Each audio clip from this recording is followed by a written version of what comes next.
watching Fox 35 News Plus, streaming on Fox Local. It's the East Coast version, and it should be very exciting, very good. Worked very hard on it with Ron and everybody, and I think it's going to be great.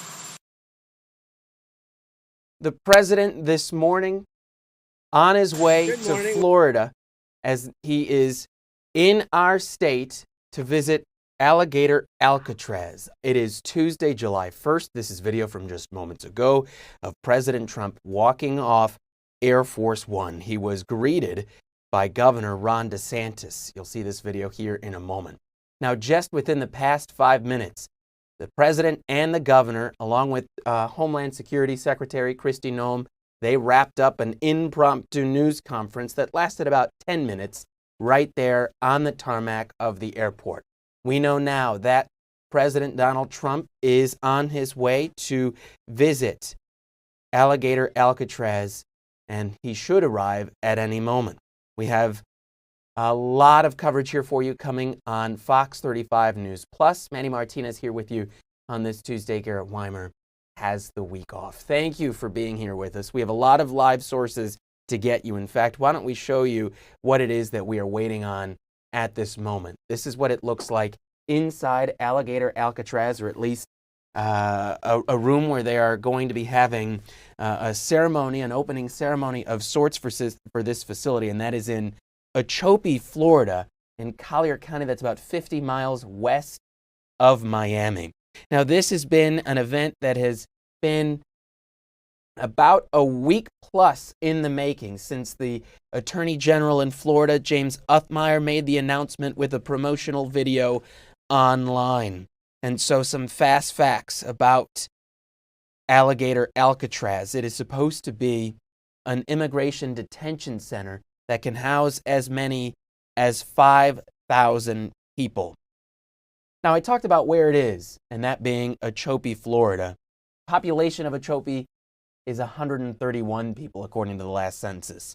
And so a 5,000 person facility is now slated to open. The governor made the announcement just minutes ago that it is slated to open as soon as President Donald Trump leaves today.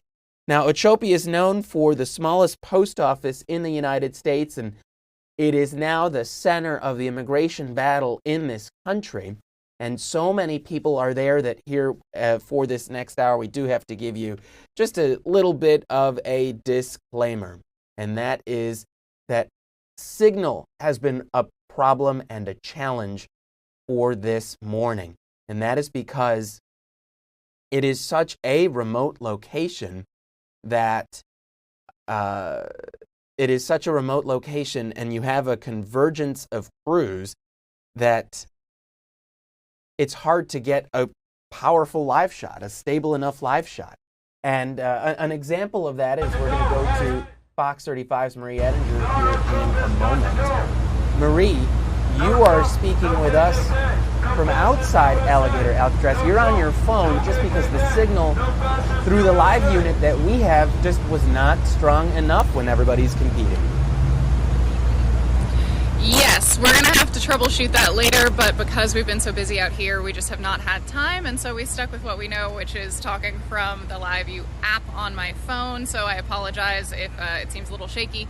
Also, speaking of just technological errors, I'm not able to flip the camera around. It kills my microphone when I do that, so I'm going to have to hold you guys like this and kind of spin you around, but I'll tell you what we're looking at. That is fine, Marie. We appreciate you being here.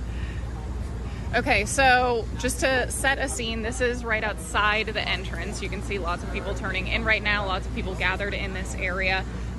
There are a number of protesters from both sides who've set up right outside the entrance. So this group, if you can see his sign, I talked to him earlier, he's former environmentalist. Now he's just here as a citizen. He's from the area across the street. I'll walk you over so you can see there are a few people who are here supporting President Donald Trump. I talked with a couple of them as well. The one who you can see, hello? I can't see what you're seeing. This guy, that guy. I was talking with him earlier, and he was saying that he supports the environment. He's okay with this facility opening, but he wants it to be short term. He says there will be environmental impacts. He just is really focused on making sure that they're not too severe. So that was an interesting conversation. There's another guy next to him with a sign that says castrate terrorist rioters. I asked him about the violence in that sign, and he said that he is more focused on what he views as violence inflicted by certain people who are here illegally and committed crimes. The Collier County Sheriff's Office has this area pretty well blocked off. They're regulating, making sure to keep people out of the roads. There has been a ton of traffic in and out. Lining the sides, you'll also see car after car after car after car after car after car. That's largely media. The protesters, they haven't shown up in droves just yet, but I know that there are more expected, honestly, in the next 10 minutes or so. There's expected to be here around noon. Also, to give you a scene, or a look at the scene, I was looking at a baby gator over here earlier. A lot of people have been taking photos. I can see a big fish in there. I'm not sure if you can see it, but we are definitely in swampland, and that was one of the things that the governor was pushing about this area being extremely remote. He's saying that because it's so hard to access, that it would therefore be hard to leave, because it's about 40 miles from the nearest major facility. I know it was quite a trek to get here, and so that he is saying that's how it got the moniker Alligator Alcatraz, is because it would be difficult to escape. The president, as you mentioned, Manny, is expected to be here any moment. I believe he's already landed, and he and the governor are going to be doing what they're calling a roundtable, just to discuss some of the plans for this facility. The governor said yesterday they're expecting about 3,000 people here. The facility, he thinks, can hold more. Some of the environmentalist concerns, some of the people behind me who you can see protesting, they're worried about just that amount of traffic coming in. So if this is an area that previously only had 130 people and now suddenly there are thousands, the number of people, the noise pollution, light pollution, the gas that it takes to ship in everything needed to make sure that everyone has food and that their waste is taken out, that's going to be obviously a lot different from what this area has seen in the past. And even just traffic on the roadways. We've seen kind of a lot of roadkill that's been a little bit heartbreaking. We saw a gator who'd been hit, a couple of turtles. So that's another concern. This is also one of the largest, or it's the largest contiguous landmass that's available to panthers. And so some people are concerned about how this facility could impact the panthers here. Those questions have been asked to the governor, questions about environmental concerns, and he says there's not going to be an impact. He says that things are, because it's going up on land that's already been developed, that he's going to do things well, and that it's going to be completely fine. So, Marie, you showed us just the number of people there, and you mentioned that some protesters plan on coming out, and they plan to come out toward or closer to noon. We do know that there is at least one big name that is going to be out there protesting, and that being a Senate candidate, Josh Weil. Yes, I'm set up to talk with him. He arrives at 11:15, so I'll be chatting with him in just a few minutes here. And so we'll see. I'm not sure how large of a group he is coming with, but I know that his group is arriving in just a few minutes, and that there's another group arriving around 12. Things have already got a little feisty here, though. Just a few minutes before I hopped on with you guys, there was this raging back and forth over loud speakers debate about potential impacts that this could have, and about due process was a lot of that argument. So it was kept at a respectful distance, but just the two groups here and across the street started shouting at each other, kind of going at it for a little bit. Again, though, there are here's a car here. The sheriff's office is making sure to keep things safe, keep people out of the roads, and make sure that people don't actually go at it.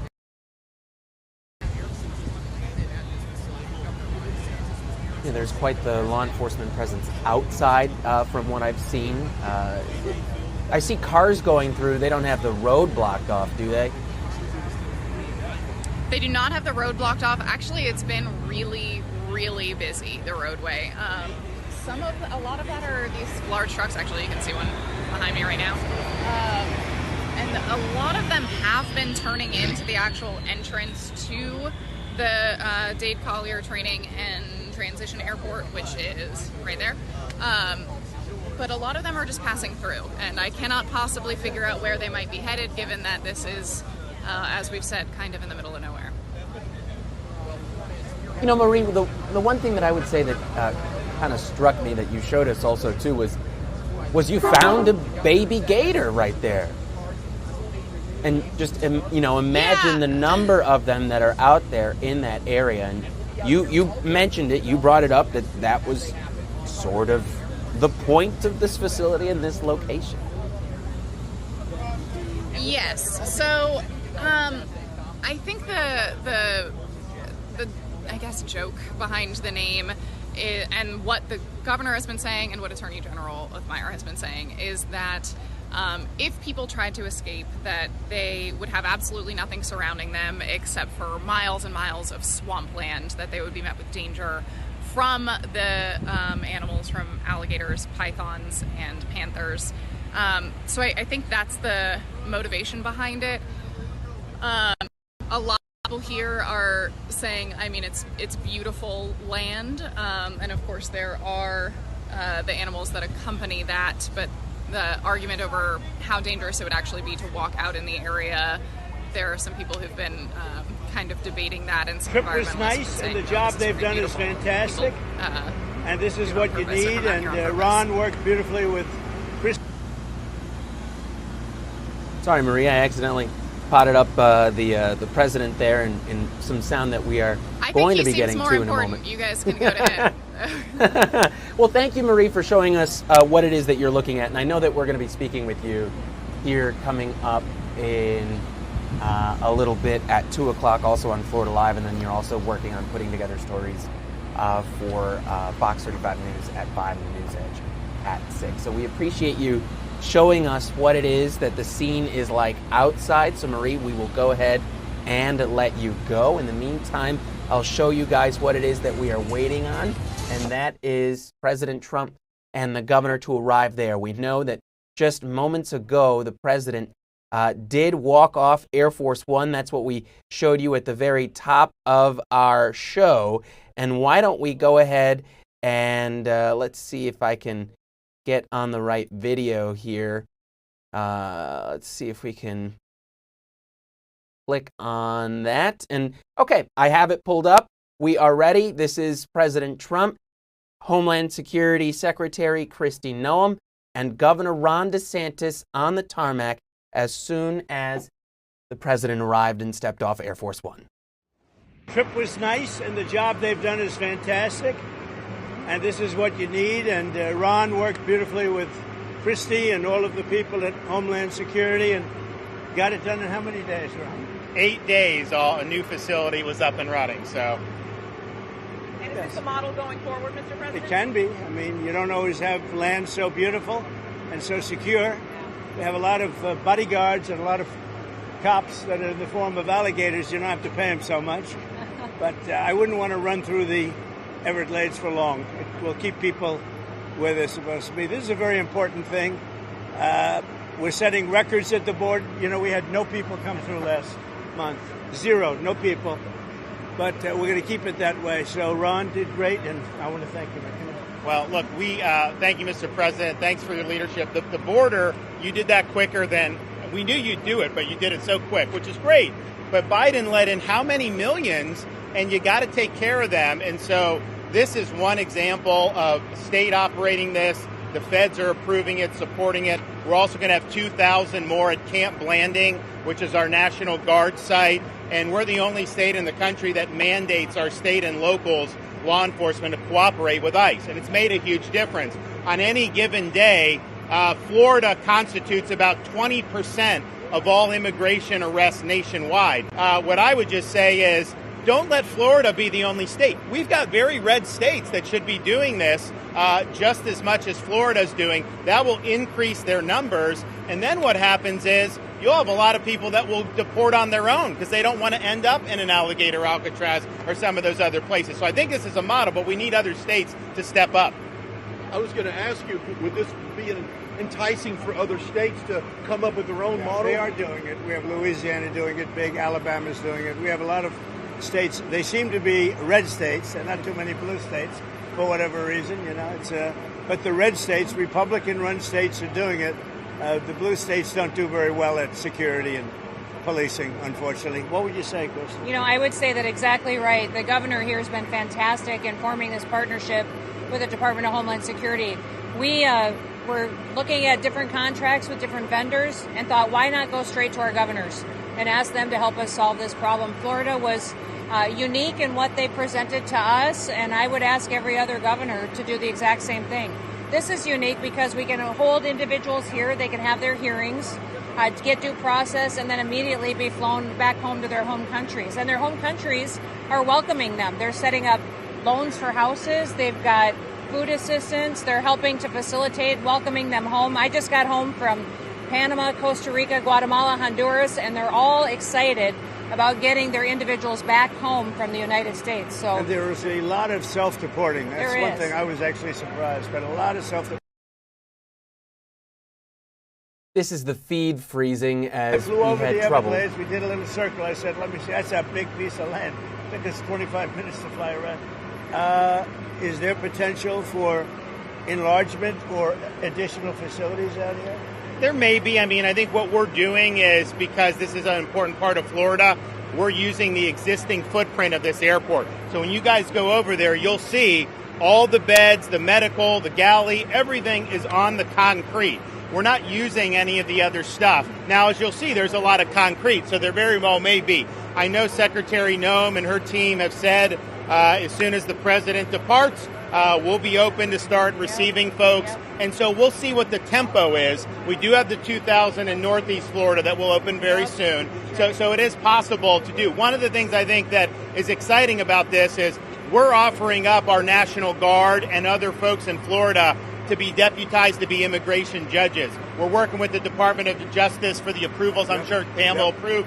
But then I'll have a National Guard judge advocate here. Someone has a notice to appear. Biden would tell them to come back in 3 years and appear. Now you'll be able to appear in like a day or two, so they're not going to be detained, hopefully, for all that long. We'll have people here in this facility that can make, it's a bureaucracy. The president's got to deal with the bureaucracy. Now, that Supreme Court ruling was good because that's going to allow him to be able to exercise Article 2 the way founders intended, but you still have bureaucracy. So we want to cut through that so that we have an efficient operation between Florida and DHS to get the removal of these illegals done. And are you prioritizing going after the worst of the worst, or are you now arresting anyone who is here? We're doing the worst of the worst always first. Yes. And I think it's great government, what we've done. And nobody can ever forget what this group of people, Biden or whoever it was, because it probably wasn't even Biden. I don't think he knew what that was doing. But Biden, whoever it was, what this group of people, a small group that circled the Resolute desk, what they did to this country. Think of it, all the time you have to waste doing this. It's an unforced error. We had nothing. We had no problem with this. There was never anything like This is the feed freezing again. It has been very difficult to get a solid signal beamed from this facility. This is everyone's feed that we're all taking from. It'll pick back up here in just a little bit. It's like an unforced error, yes. Mr. President, in 2018, you suggested putting alligators in the Rio Grande to prevent crossings in Texas. Is this a dream come true for you, sir? Well, I was thinking about that, I must say. It was meant more as a joke, but the more I thought of it, the more I liked it, if you want to know the truth. And they were serious. They were actually crocodiles. They were crocodiles from Africa. They are a step beyond. But no, that was really meant as a joke, but a lot of people liked it. And a lot of people think we should do it, frankly. The Senate, it appears, is about to vote on your big, beautiful bill. I hear we're doing well, Ron. I hear we're doing well. Are you confident this can get so well done that you should come and look at it as opposed to standing around and not We're going to dip out of we this are. right here because the president has just stepped inside of the facility and he's speaking live. And they've really done, between Kristi and Ron and the whole group, it's really government working together. And congratulations to you two guys. But I wanted you to see it as opposed to waiting for us and then say, how was it, right? It really is pretty amazing. Did they take the vote yet? How's the vote doing? I would normally be home waiting for the vote. Yes, we would. Or be in Congress, That's right. but I wanted to come down and see. I hear the vote's going to be good. So we'll see. You'll let me know. You'll let me know. I will let Have you know. they taken it yet? What's that? They're taking it now. I don't think they've technical yet. Not concluded, but they are taking Boy, wouldn't that be an upset, huh? Yeah. Are you confident that this can get through the House? And is there any wiggle room on your July 4th? It's the greatest tax cut in the history of our country. And if it doesn't pass, it's the biggest tax increase in the history of our country. That alone, 68% increase as opposed to a massive cut. It's the biggest tax cut in the history of our country, and everybody gets it. Mr. President and Madam Secretary, CNN yesterday pushed an app that lets you track where ICE agents are. Tom Homan was saying that perhaps CNN should be prosecuted for that. That's obstruction of law enforcement. Your response? Yeah, we're working with the Department of Justice to see if we can prosecute them for that, because what they're doing is actively encouraging people to avoid law enforcement activities, operations, and we're going to actually go after them and prosecute them with the partnership of PAM if we can, because what they're doing we believe is illegal. And they may be prosecuted also for having given false reports on the attack in Iran. Yes. They were given totally false reports. It was totally obliterated, and our people have to be celebrated, not come home and say, what do you mean we didn't hit the target? We hit the target first. You know, the pilots came home and they said we hit the target first. So they may be very well prosecuted for that. What they did there we think is totally illegal. Okay, let's go. Follow us. You got it. Right. You all right? Sister boyfriend, very lucky. Marjorie Taylor Greene. Oh, really? You Works for So who? this is For Real America's Voice. Oh, okay, good. this is the president, You think I can take the the governor, and the Homeland Security Secretary. This is the walking tour of Alligator Alcatraz. Again, that is the immigration detention facility that is set to open as soon as the president leaves. We are watching this live as this happens in Ochope, Florida. We'll let you listen in to what is happening here as it's happening.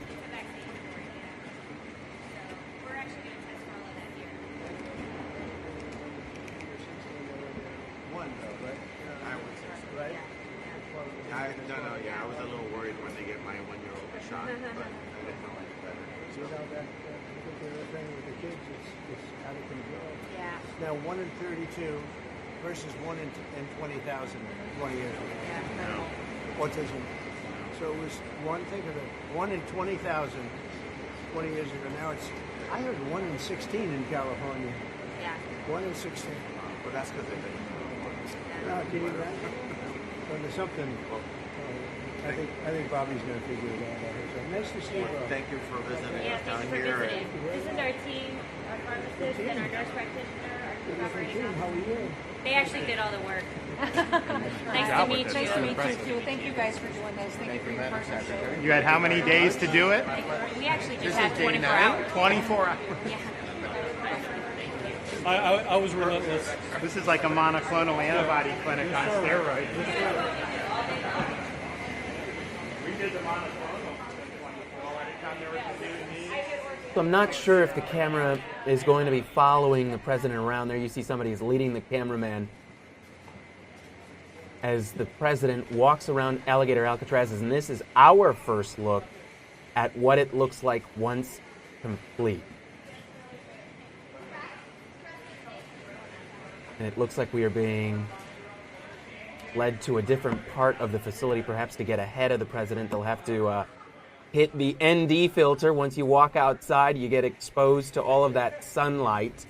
Now, nobody is mic'd up or wearing a microphone, so it'll be hard to hear. But we'll see. Why don't we stick with this shot for a little longer to see just where it ends up. Let's see. It is a completely white screen, and that is simply because we've gone from a camera that was inside a building where there isn't as much natural light to now outside, where I'm sure in South Florida the sun is beaming. So it doesn't look like they are going to be getting on the front side of the president as he tours this facility. In fact, they put the camera on the ground. So why don't we use this opportunity to show you what it is, where the president and the governor and state officials and federal officials will be hosting a news conference. And we will take this as an opportunity to take our first break. We've done 25 minutes, all on Alligator Alcatraz, and it certainly seems like that will be the rest of our hour. We will be right back with some more Fox 35 News Plus. No, I'm going to take that back. Why don't we show you the president right now? There it is on the outside.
Right this way. Thank you, Press. Okay, Press, let's keep going. Come on, guys. Go. Please run. Run, Press. Run, I'm sorry.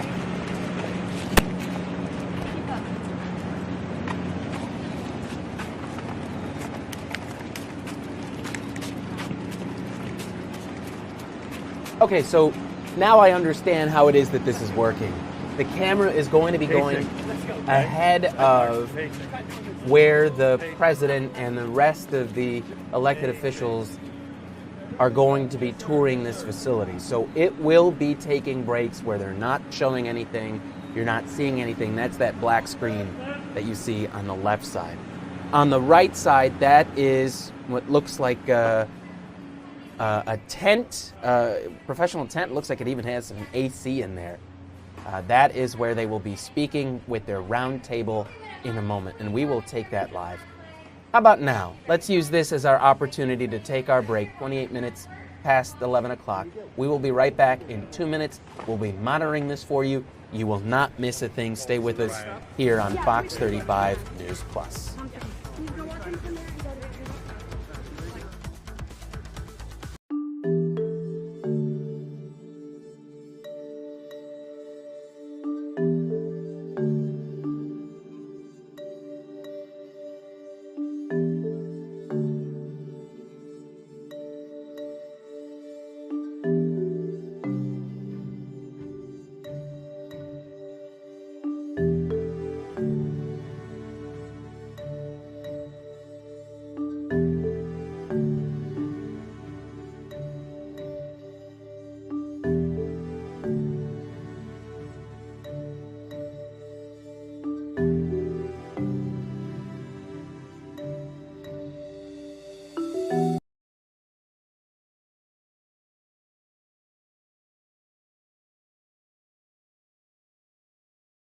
You're watching Fox 35 News Plus, streaming on Fox Local.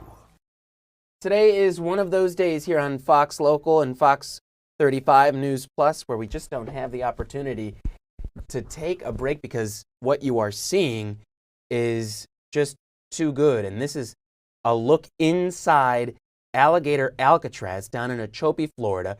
The president is taking a tour along with Florida Governor Ron DeSantis and Homeland Security Secretary Kristi Noem. This is a look inside the facility as President Trump and the rest of the elected officials will soon be walking in. You'll see some of the beds. They are bunks, and it looks like they are several to a row, confined here in some cages. This is our first look again inside Alligator Alcatraz along with you, as it is complete. Governor DeSantis said it is slated to open as soon as President Trump departs. And they are a little behind schedule, but we will bring it to you to its completion.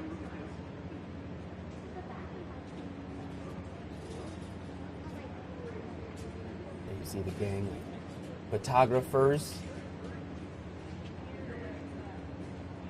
That is Emergency Management Director, the state's Emergency Management Director, Kevin Guthrie, that is leading the tour, serving as de facto tour guide.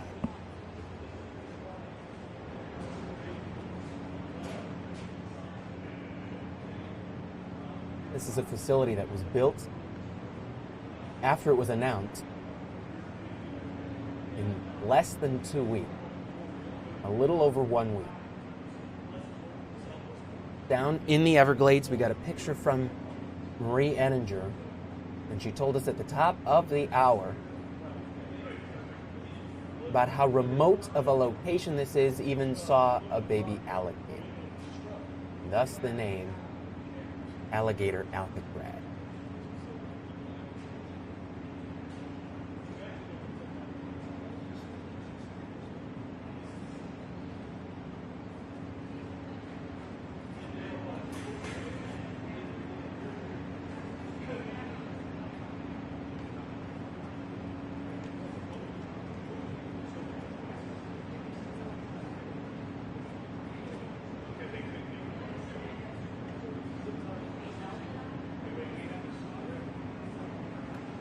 Again, we will not hear their conversation unless they come close to the camera to pick up the camera's microphone. They are not wearing microphones, and we don't have microphones near them. So the only times that we will be able to hear their conversations are when they are close to the cameras and projected. But while they're conversing like this, it'll be hard to hear. They're going to sweep this 6 times to make sure there's nothing that should be used for contraband or weapons before the detainees come in. See what I mean? It's an amazing job. They've all done a great job. Proud of them. Mr. President, Mr. Governor, what's your message to Governor Gavin Newsom inside of this facility? Well, the first thing you should do is come here and learn something, because they don't do this. They don't know. They wouldn't know where to begin, and if they did, it would cost them 100 times more.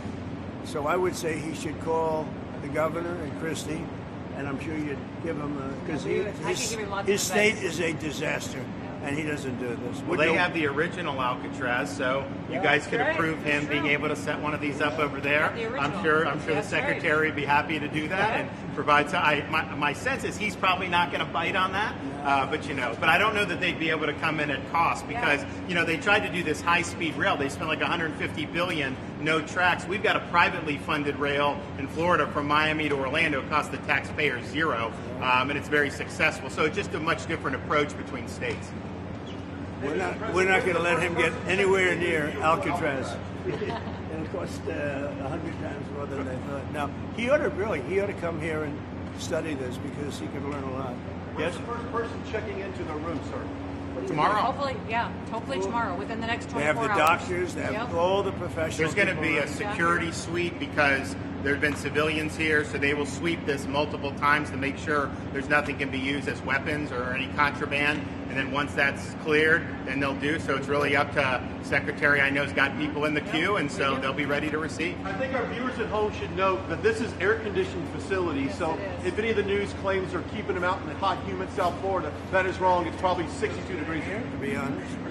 Hey, Biden wanted me in here. Okay, he wanted me. It didn't work out that way, but he wanted me in here. What's your expectation what this will do for the speed and force of deportation? A lot of things, and they're both telling me that these people come in here, they want to go home.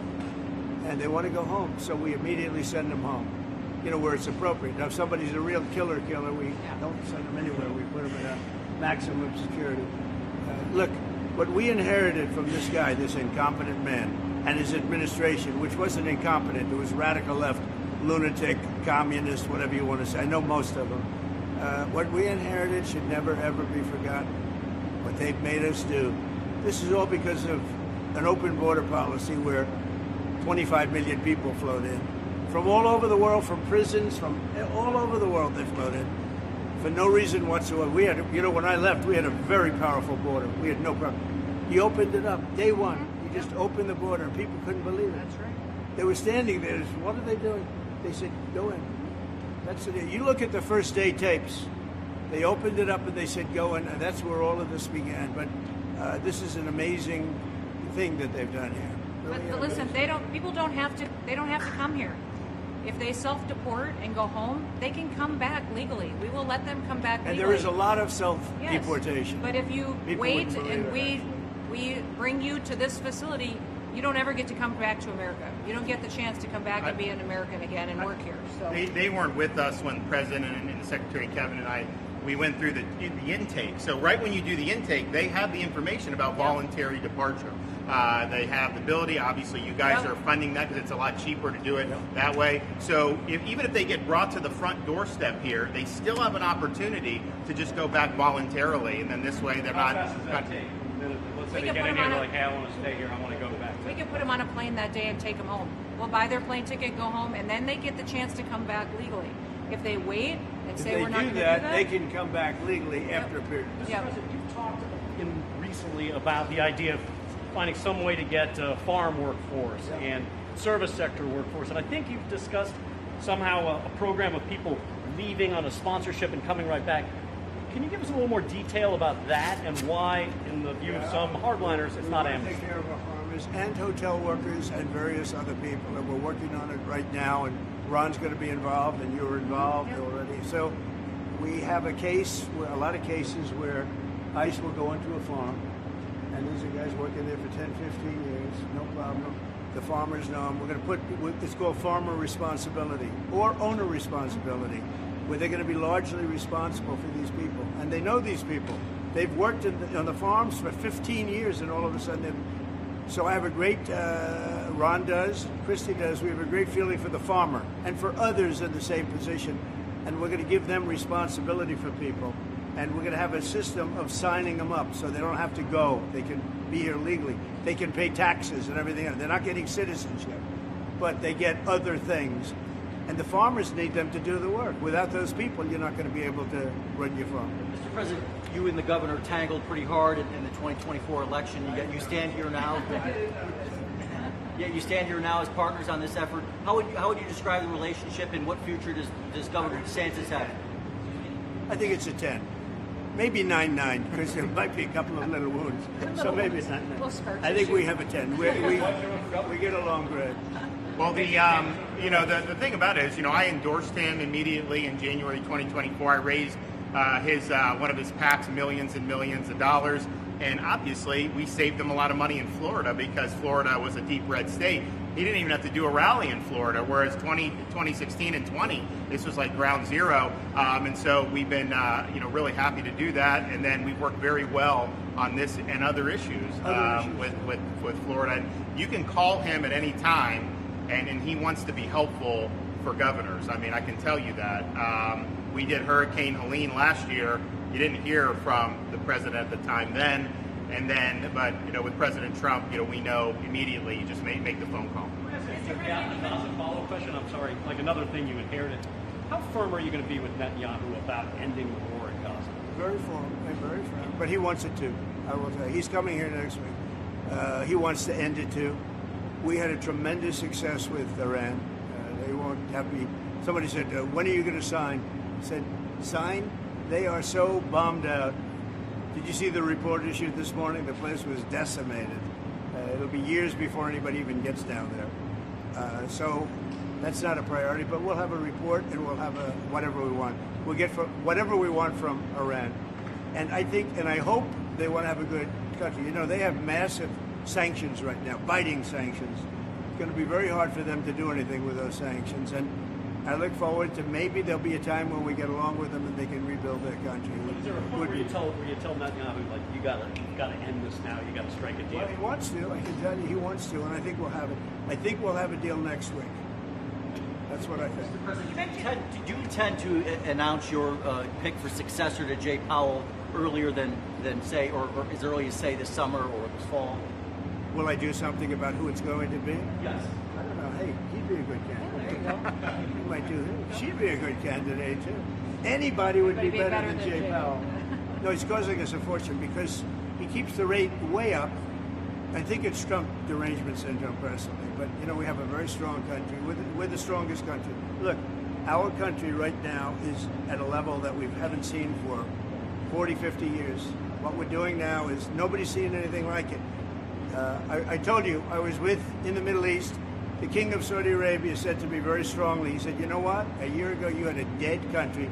Now you have the hottest country in the world. We do. We have the hottest country in the world. Thank you very much, everybody. When are we going to see that exemption for farmers? And what about other We'll be seeing it industries? over the next What couple about of construction and other years. Also, Will those type of industries. Will Kilmore Abrego Garcia be the first inmate here?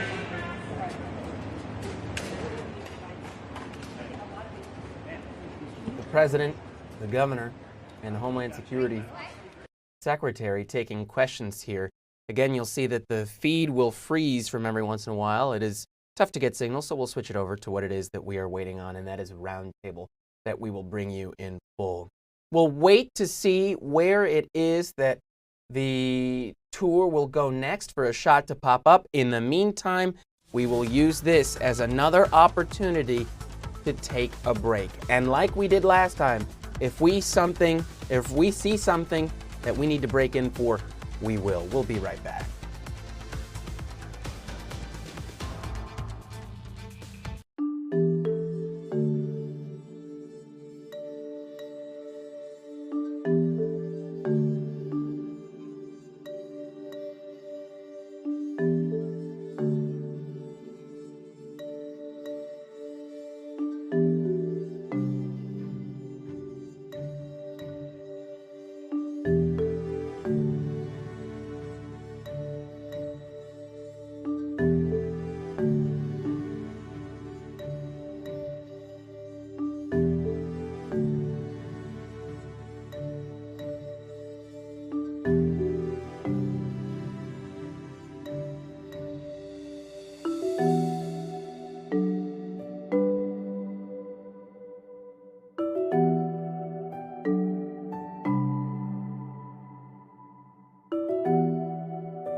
You're watching Fox 35 News Plus, streaming on Fox Local. All morning long, we have been watching and monitoring the president's visit to Alligator Alcatraz. So what you're seeing on the left side of the screen is the camera as it walks through the facility.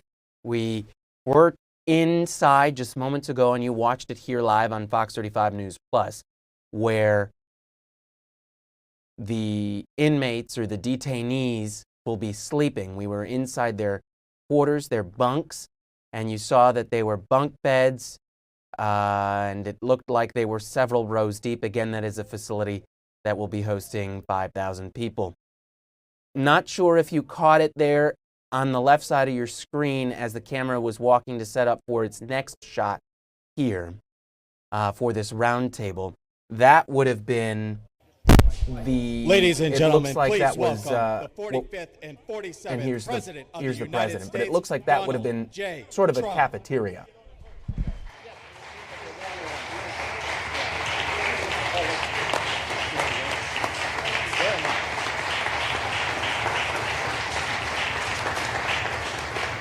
So this is the roundtable portion of the tour. They've done a fantastic job. Even the microphone works well. That's good. Wow. Well, I'd like to just thank everybody for the incredible job they've done. I love the state. As you know, Ron and I have had a really great relationship for a long time. We had a little off period for a couple of days, but it didn't last long. It didn't last long, and a lot of respect for each other. And it's a great honor to be deep in Florida, the Florida Everglades, to open America's newest migrant detention center. It's incredibly built, and you're seeing that yourself. That's why I said, let the press join us on our walk so they can see what's happening. It's known as Alligator Alcatraz, which is very appropriate because I looked outside and that's not a place I want to go hiking anytime soon. But very soon this facility will house some of the most menacing migrants, some of the most vicious people on the planet. We're surrounded by miles of treacherous swampland, and the only way out is really deportation. And a lot of these people are self-deporting back to their country where they came from. Quite a few. We're amazed at actually the number. We took the FEMA money that Joe Biden allocated to pay for the free luxury hotel rooms, where he's paying hundreds of millions of dollars in New York City, and we used it to build this project. And Narana was just a little fraction of that money. The money they spent on that project, I happen to know the real estate developer. He's a very he never really made that much, but he became very wealthy. With luxury, he didn't do well. With people that are not exactly luxury, he's made a fortune. I want to thank Florida Governor Ron DeSantis and Secretary of Homeland Security Kristi Noem, and Florida Attorney General James Uthmeier. Where is James? Where is he? You do a very good job. I hear good things. I hear good things about you from Ron too. No, you really do. He's even a good-looking guy. That guy's got a future, huh? Good job, James. I hear you did really, really fantastic. Worked hard. You're like in the construction business for a few days, right? Huh? Congratulations. For all the hard work and to make this facility possible. It's amazing. Thanks as well to Florida Agricultural Commissioner Wilton Simpson. Where is Wilton? Where are you, Will? Hi, Wilton. Been a long time. Thank you. Congressman Byron Donalds. Where's Byron? Hi, Byron. How are you? Good. Florida Speaker of the House, Daniel Perez. Daniel? Daniel, thank you, Daniel. Why, you didn't want to sit up here with us, Daniel? Executive Director of the Florida Division of Emergency Management, Kevin Guthrie. Hi, Kevin. Good job. Acting Director of ICE, Todd Lyons. Todd, great job. And Senator Joe Gruters. He is a great guy. Where is Joe? We love Joe. Thank you very much. Thank you. Thank you, Joe. Joe is great. With the help of those incredible Border Patrol agents, we now have the lowest level of daily border crossings ever recorded. As you know, last month, the month of May, just got released 2 days ago, the number of illegal aliens into the United States was zero. Zero. Even I find that hard to believe. That somebody must have gotten in, I think. I don't know, but they say zero. And the people that count them are radical left Democrats. So when a radical left Democrat tells me it's zero, I believe him.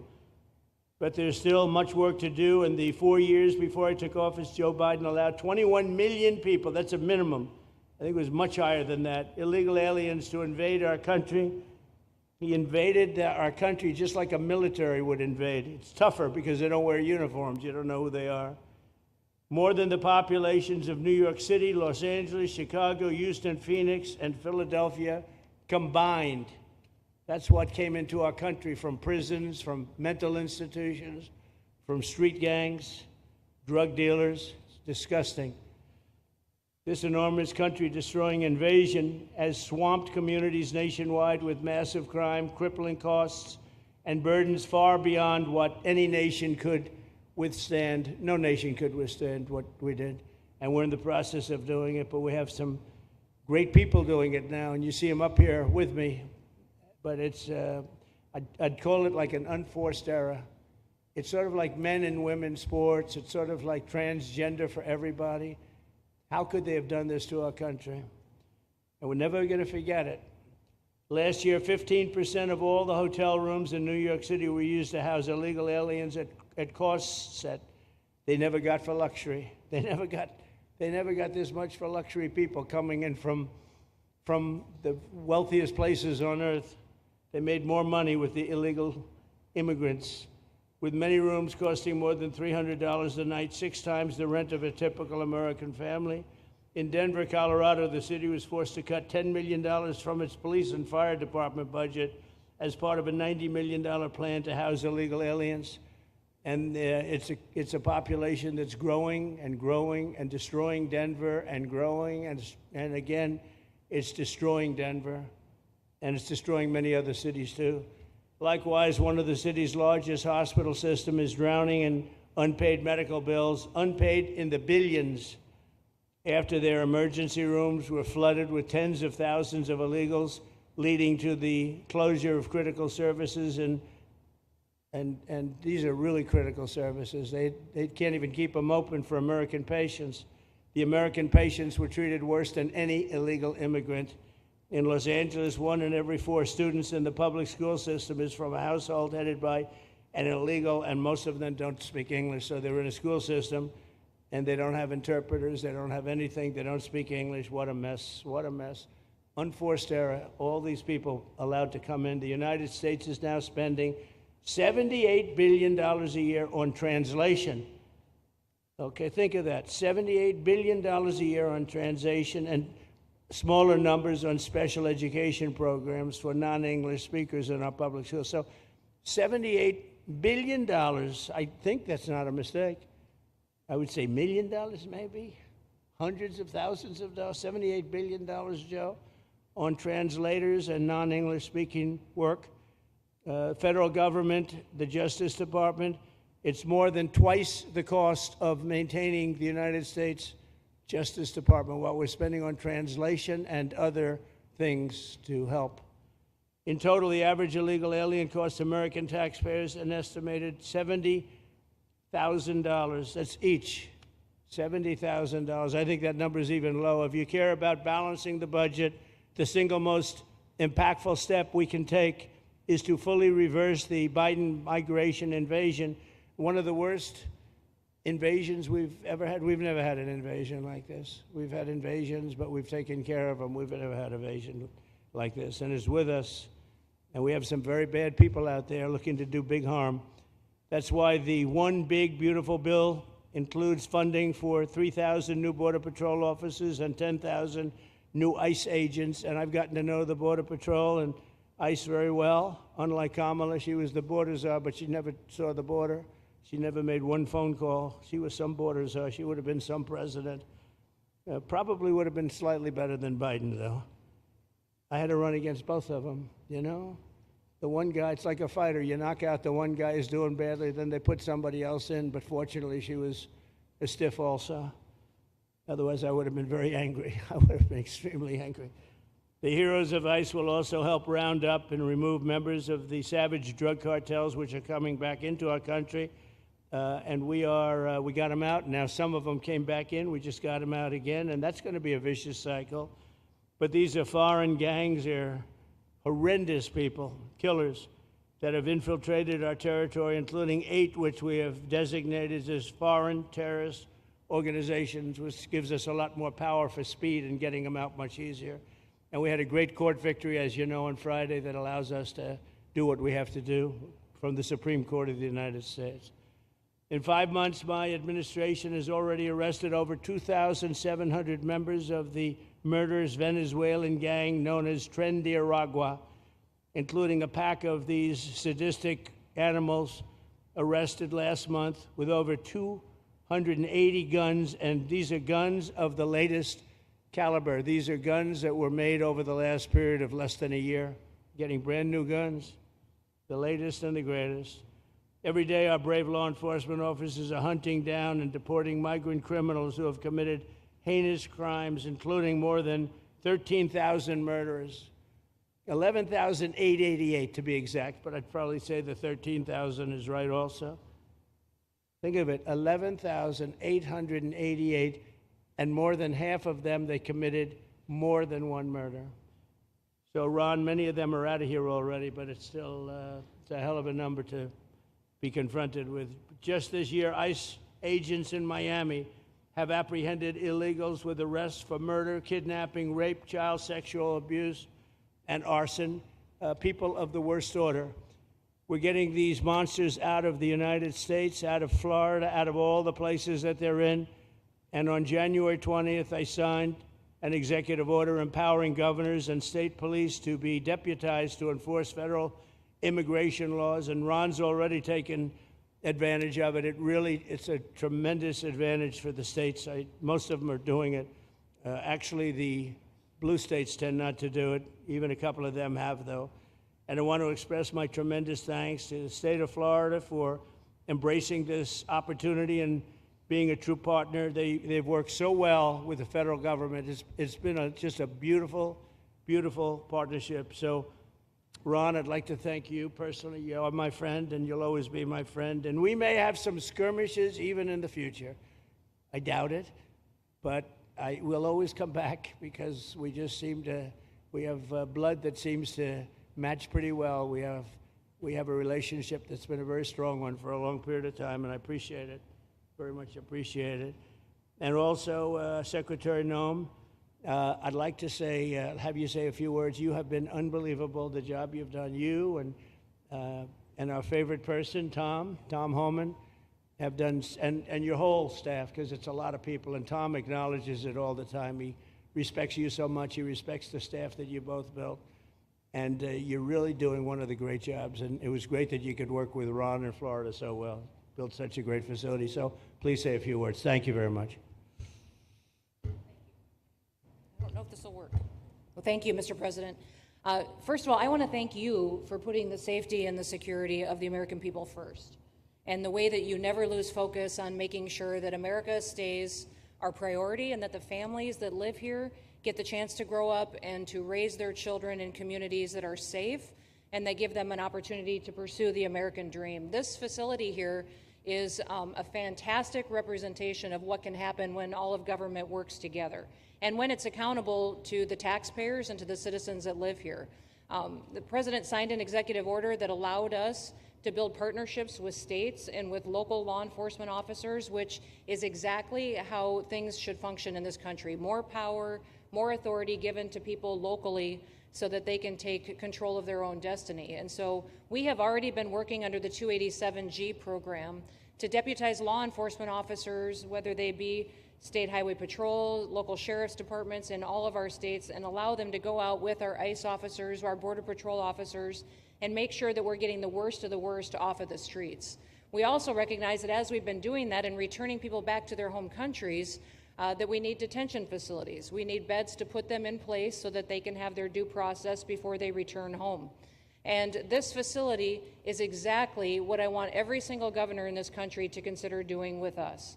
What happened to start this conversation was that a young man named Jimmy Percival in my office, my general counsel, who came from Florida and used to work here, called up the Attorney General and the governor and said, hey, what do you think about partnering with us on a detention facility that we could put in place that would allow us to bring individuals there? There's an airstrip close by. You guys volunteered the assets that you have and the connections that you have and worked with Kevin extensively so that we could come here, have their due process given, and return them home to their countries.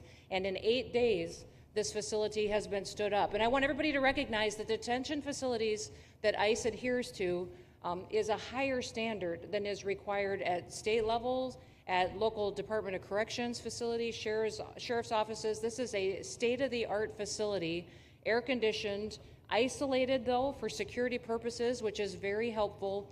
And I appreciate so many people being willing to work together to make a project like this happen. Right here on this location, we'll have about 3,000 beds. Other location will have another 2,000 beds that will allow us to bring individuals across the country that we are bringing in and incarcerating for violating our laws and immediately get them out of the country as soon as we possibly can. It's exactly what we need to be perpetuating in other states. And what I would say is, I want all of you to notice these flyers that we've got, is that everybody who sees these flyers or anybody who sees these news clips should know you can still go home on your own. You can self-deport. If you go on the CBP... 11:59. We're about a minute away until this would normally be the end of our show. But we are going to be staying live with this through this roundtable's completion. Stay with us. We'll go back to the roundtable right now. Out of this country and never get the chance to come back. That is the consequences of breaking the law in the United States of America. Listen, our job is to uphold the law. This is a country of laws. We have a border now. And because we have a president that cares and recognizes that we need to be a nation of borders and a nation that upholds the law. If you break the law, there's consequences. We will deport you and you will never get to be a United States citizen. You'll never even get to come back here and work and to pursue the American dream. But if you decide you want to go home now, go home. And we'll help facilitate it. We'll buy your plane ticket. We'll get you there. In fact, I just got back from Panama, Costa Rica, Guatemala, Honduras. Those countries are excited to get their citizens home. They're setting up programs to loan them money to buy houses when they get there, help them with food assistance, get their children educated, scholarships. They want their citizens that are living here in the United States illegally to come home and to be a part of their economy and help their countries grow. So this is a win-win for everyone, and I just want to end, Mr. President, by thanking our law enforcement officers, by thanking our ICE officers and our Border Patrol officers for what they do every day. They are out on the streets, and violence against them has increased over 500% since Trump has gone back into the White House, because he's upholding the law and because a bunch of liberals, socialists, and Marxists are out there lying about what President Trump is doing. President Trump is upholding freedom by what he is doing. The freedom to live safely in this country and to do things legally and to have justice. And because those liberals, and I'm calling out you, CNN, I'm calling you out because you lie every single day about what these operations are. We are going after murderers and rapists and traffickers and drug dealers and getting them off the streets and getting them out of this country because Joe Biden let the worst of the worst come in here. The other day I was talking to some marshals that have been partnering with ICE.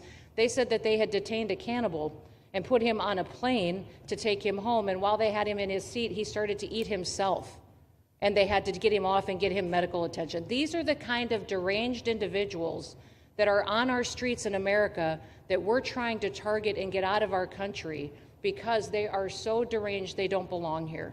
And they shouldn't be walking the streets with our children. And they shouldn't be living in the communities with our families who just want to grow up, go to job, raise their children to grow up and get a job and to live the American dream. So thank you to all of our law enforcement officers, those in our military that have been helping, our National Guard. Thank you to Governor DeSantis for stepping up and being an example to other governors. I hope my phone rings off the hook from governors calling and saying, how can we do what Florida just did? How can we do exactly what they did? Because we need this big, beautiful bill.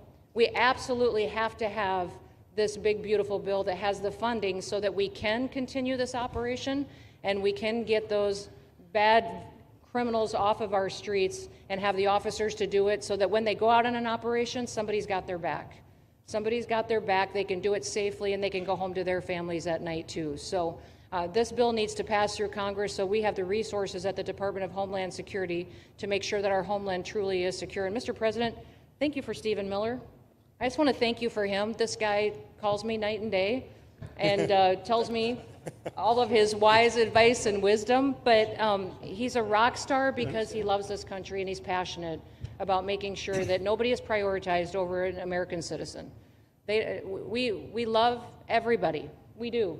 We love everybody. Not everybody. But, well, a lot of people. But we shouldn't be putting people illegally above citizens. We should be making sure that we do things right, and that's what America has always stood for, and we're an example to the rest of the world because we do it right. So, Mr. President, you surround yourself with great people, and I think that's because everybody wants to work for the greatest president that the United States has ever had, and that's President Donald J. Trump. Thank you very much, Kristi. That's so nice. Thank you.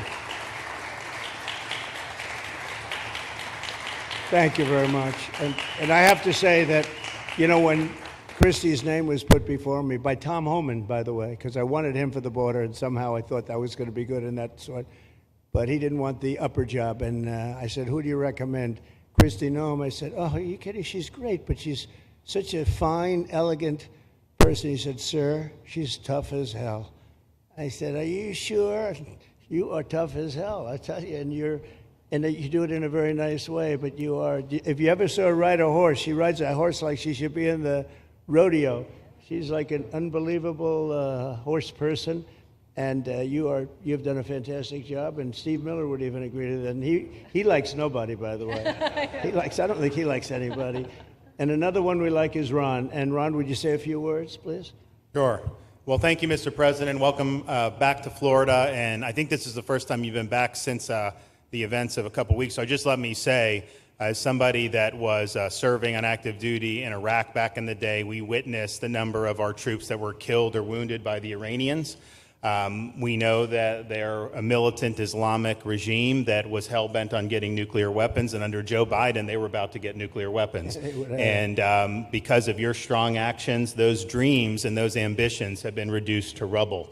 And I thank you. I know a lot of veterans thank you, and people in Florida really thank you for stepping up and really making a strong, tough, but strong decision. I think we're much safer as a result of that. Now, on the immigration, I think President Trump's election represented the chance for us to finally solve this illegal immigration and border problem once and for all.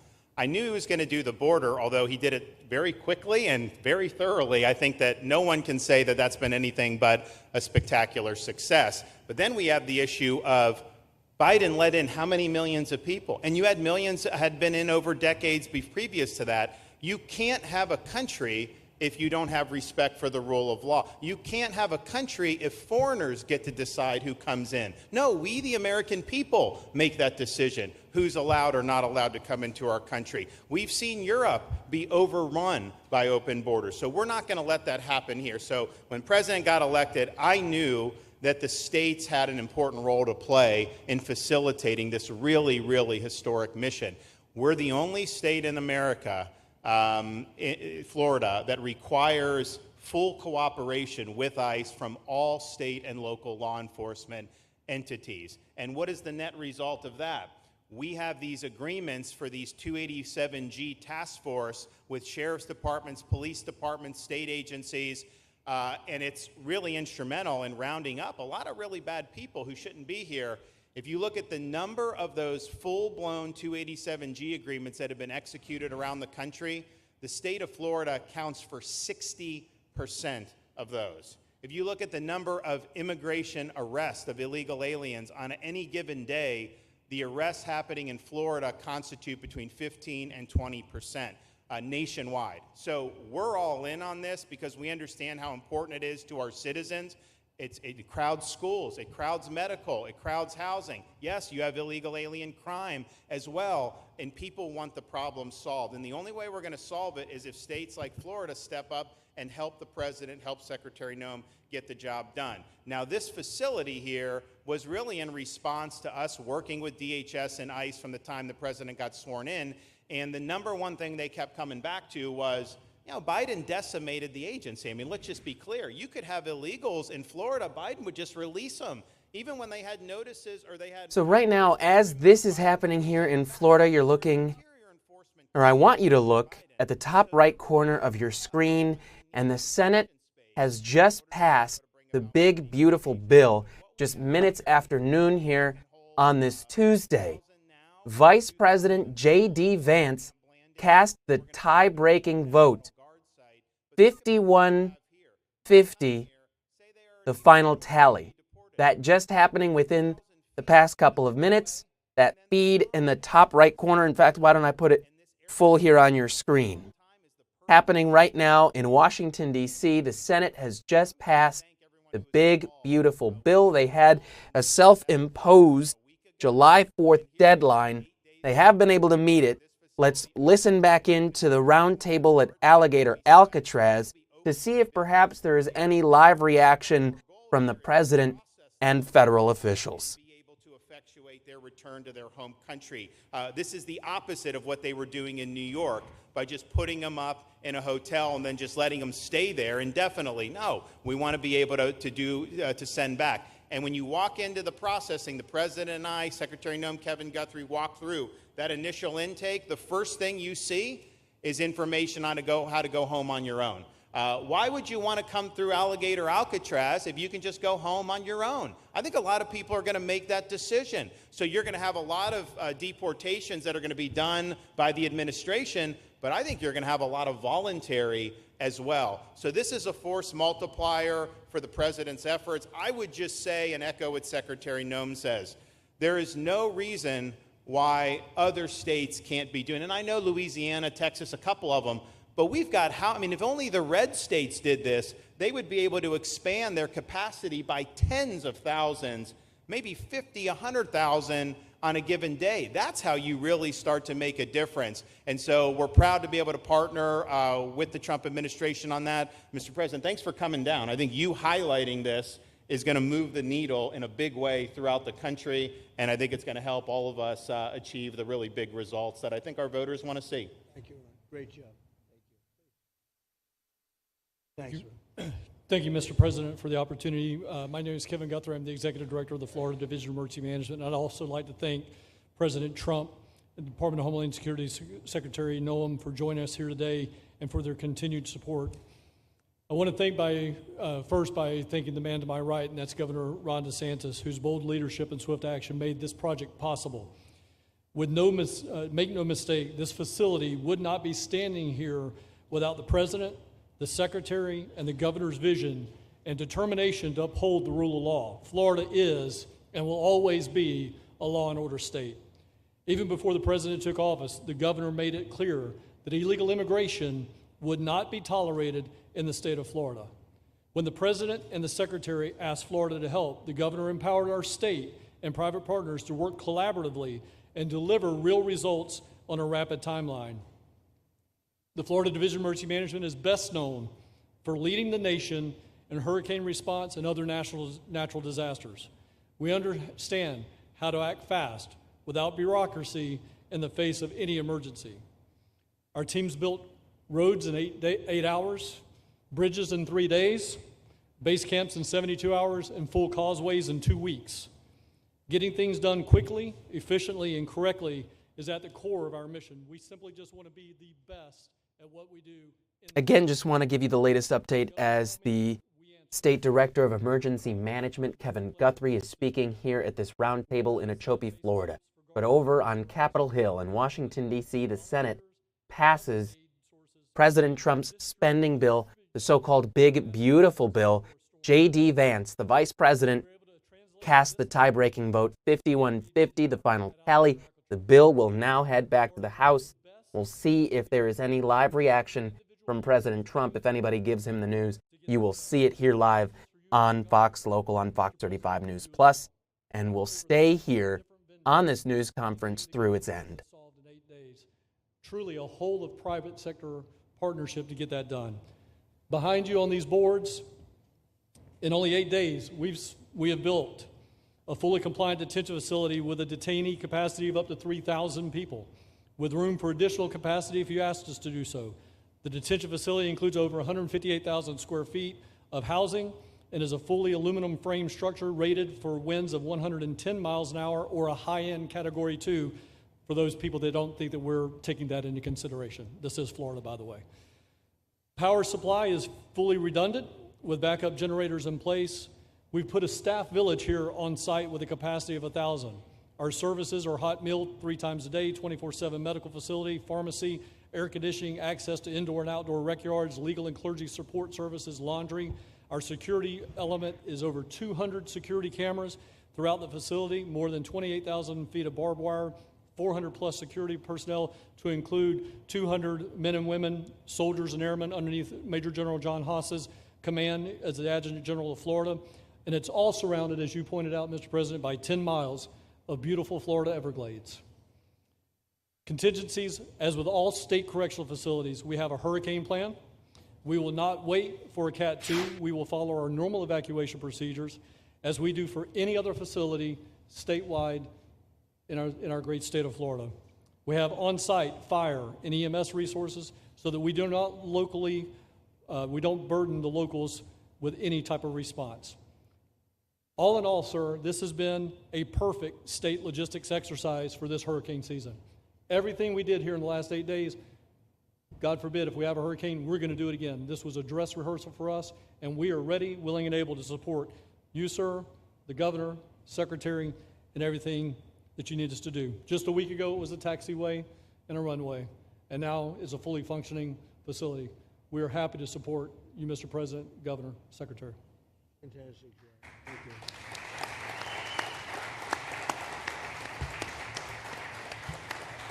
Byron, please.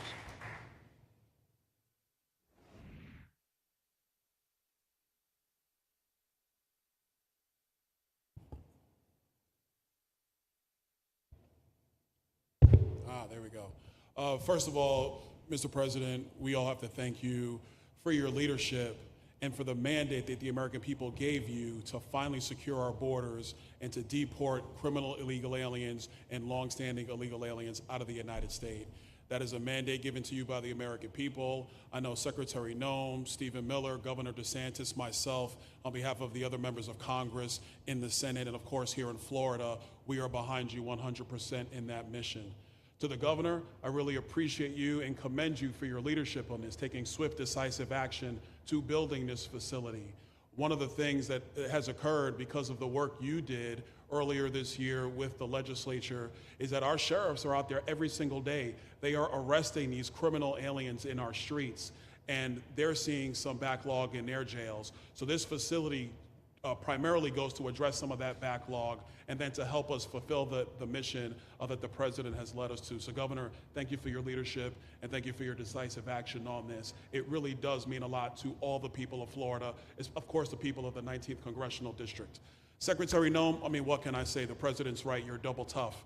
So we appreciate all your leadership. You and Tom Homan have been doing a great job. And I'm actually going back to DC after this because we have to vote on one big, beautiful bill in the House. We have to get that to the president's desk so we can get you the resources that you need to fulfill the mission that the American people have asked us to do. I totally agree with what Mr. Guthrie has said. This is a logistical marvel when something like this occurs. We've seen Florida Department of Emergency Management answer the bell time and time again. The governor has said we need to accomplish this, and DEM gets that job done.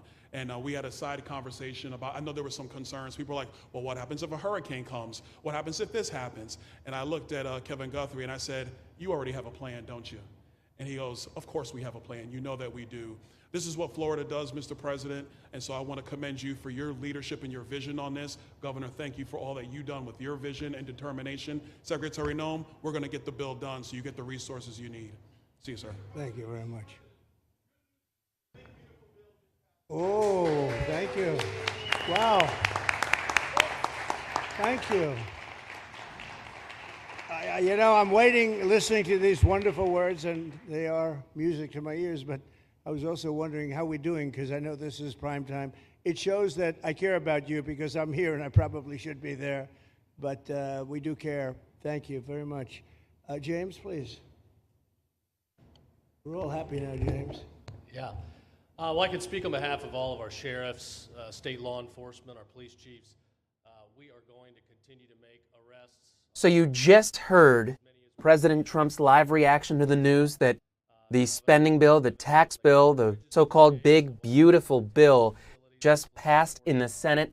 Vice President J.D. Vance cast the tie-breaking vote. 51-50 was the final tally. The president said he was happier now as he tossed the microphone over to Florida Attorney General James Uthmeier. On the top right of your screen, that is Senate Minority Leader Chuck Schumer of New York, as he reacts to the passing of the big, beautiful bill.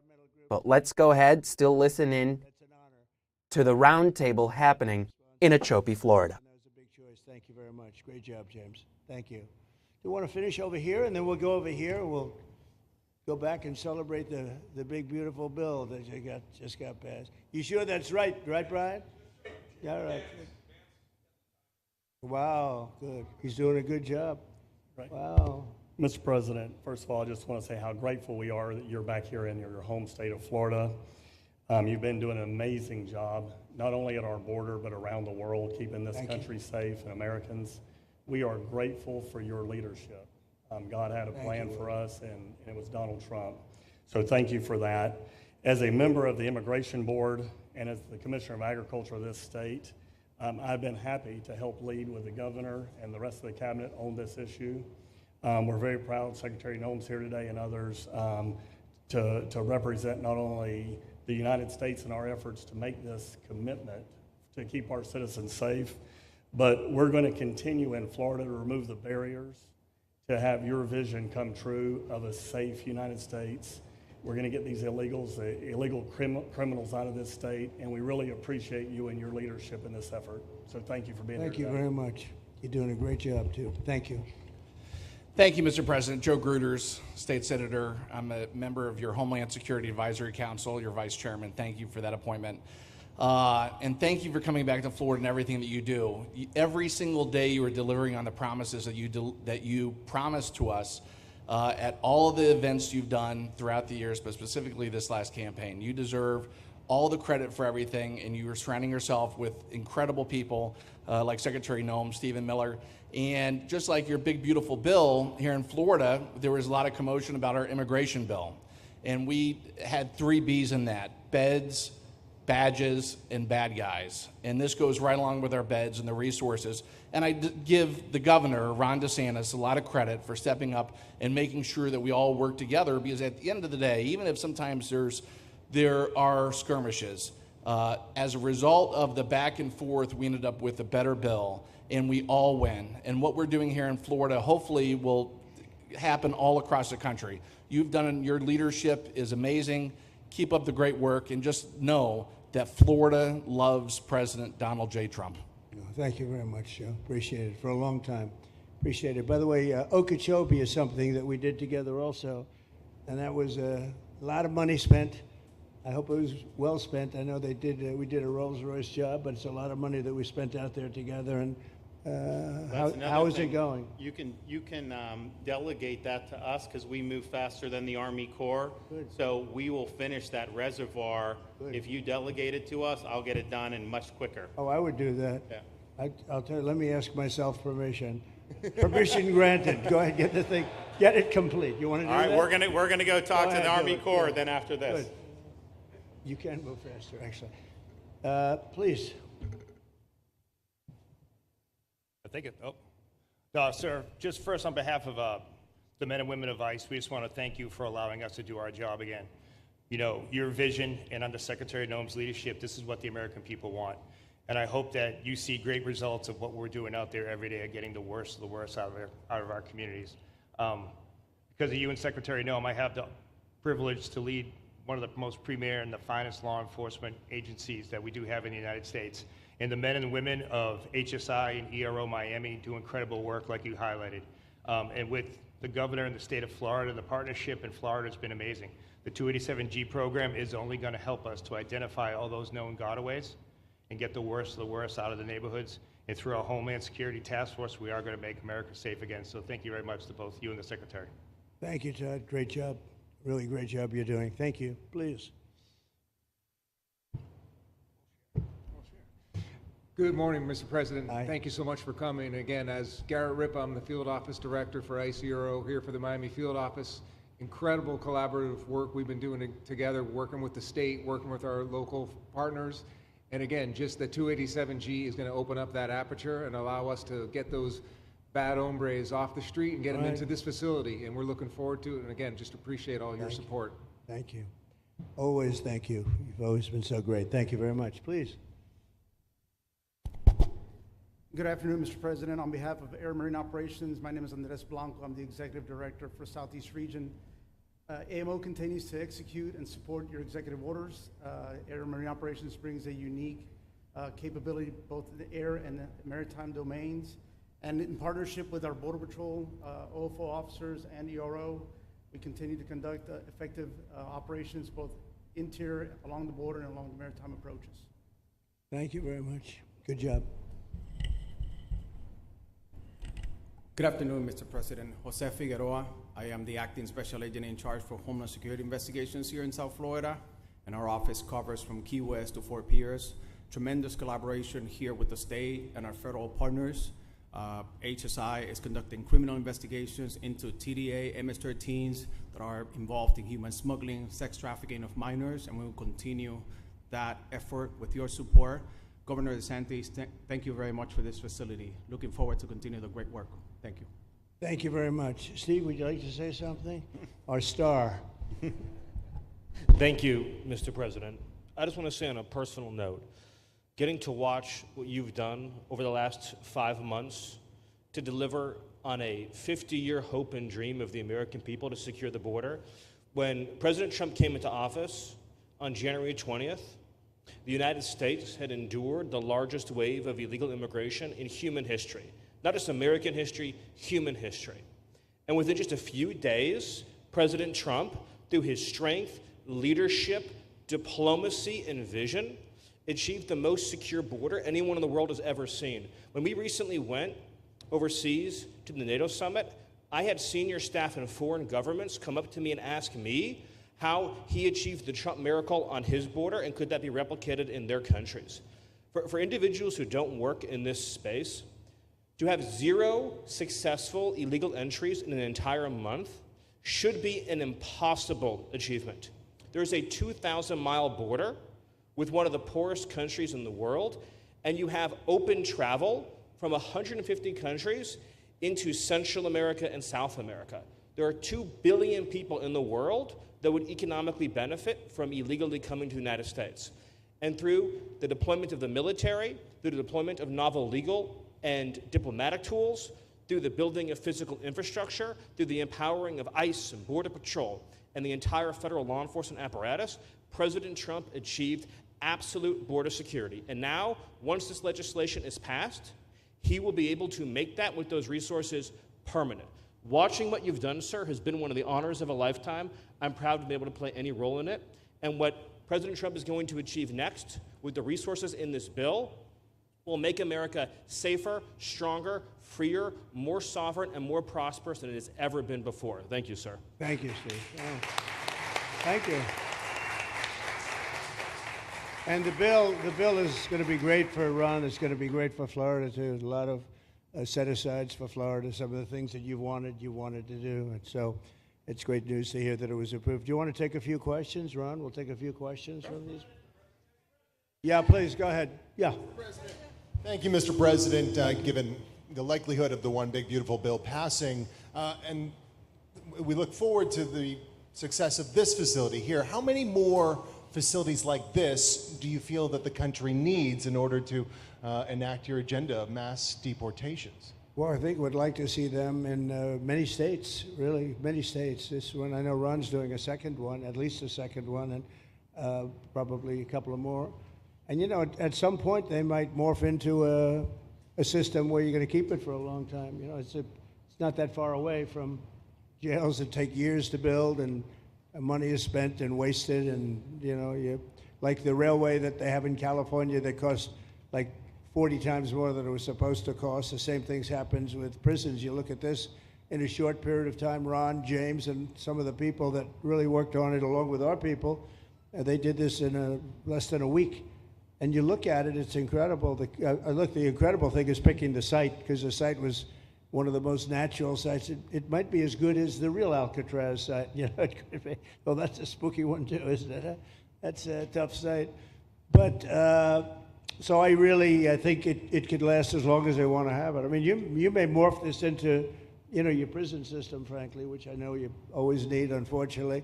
I'd like to say, you know, a little controversial, but I couldn't care less. We have a lot of bad criminals that came into this country, and they came in stupidly. It was an unforced error. It was an incompetent president that allowed it to happen. It was an auto pen maybe that allowed it to happen, and it did happen. But we also have a lot of bad people that have been here for a long time, people that whack people over the head with a baseball bat from behind when they're not looking and kill them, people that knife you when you're walking down the street. They're not new to our country. They're old to our country. Many of them were born in our country. I think we ought to get them the hell out of here, too. You want to know the truth. So maybe that'll be the next job that we'll work on together. But I think getting them out, you know, we forget about them. We had some bad accidents in New York. And they're not accidents. They were done very much on purpose. People being pushed into a subway just before it arrives, going 40 miles an hour. And they're 10 feet away from where the thing is, to get pushed right into the face of the subway train, get whacked and killed. And these are sick people. I'd like to get them out of here, too.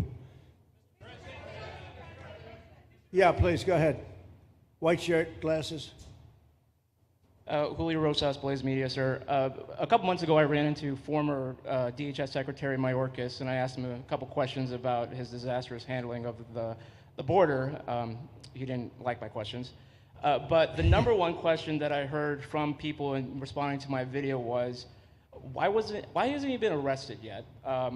You know, obviously you guys are cleaning up the mess that was made deliberately for the past 4 years, and so people want accountability. It's great to see that the border is secured, and it's great to see the state level cooperation. But I guess I would ask you, why hasn't he been held accountable, or anybody really? Well, you know, pardons were given out by to many people, and they shouldn't have been given out. Like the Unselect Committee of Political Thugs was given a pardon because they destroyed all of the information from 2 years of hearings, and they should be arrested, but they were given pardons. Was he given a pardon, Mayorkas?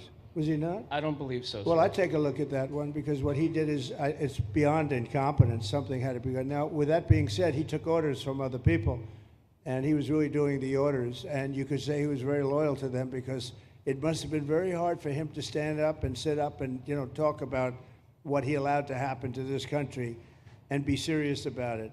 So he was given orders. If he wasn't given a pardon, I could see looking at that. In fact, why don't you take a look at it, Kristi? He was impeached, but yeah, it was just a fake impeachment. It was a fake impeachment. Why don't you take a look at it? I think he was so bad. They were all so bad. Look, it was the worst president in the history of our country. We've had some bad ones, but he was the worst president. But somebody told Mayorkas to do that, and he followed orders, but that doesn't necessarily hold him harmless. So take a look at it. Very good question, actually. Thank you. Yeah, please. Go ahead. Mr. President, you and the Secretary have both said that many people have self-deported since you came back into office. Yeah. How many is many, and has the rate gone up? How do you see the tempo of that moving forward going on?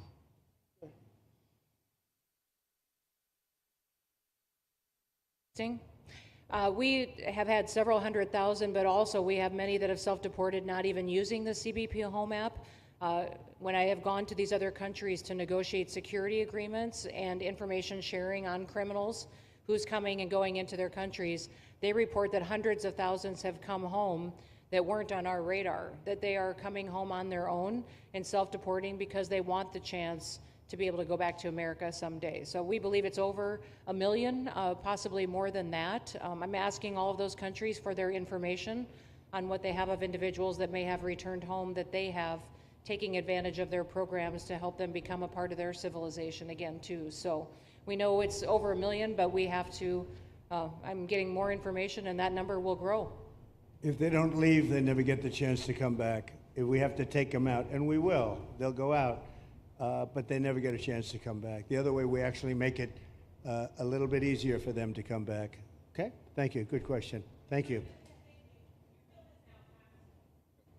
The bill is now passed in the Senate, but we are already hearing from some Republicans in the House who say they cannot get on board with the changes that were made to the bill in the Senate. What is your message to those holdouts? Well, I just heard that about the Senate, and the bill just passed, and it tells you there's something for everyone. I mean, it's a great bill. There is something for everyone, and I think it's going to go very nicely in the House. Actually, I think it will be easier in the House than it was in the Senate.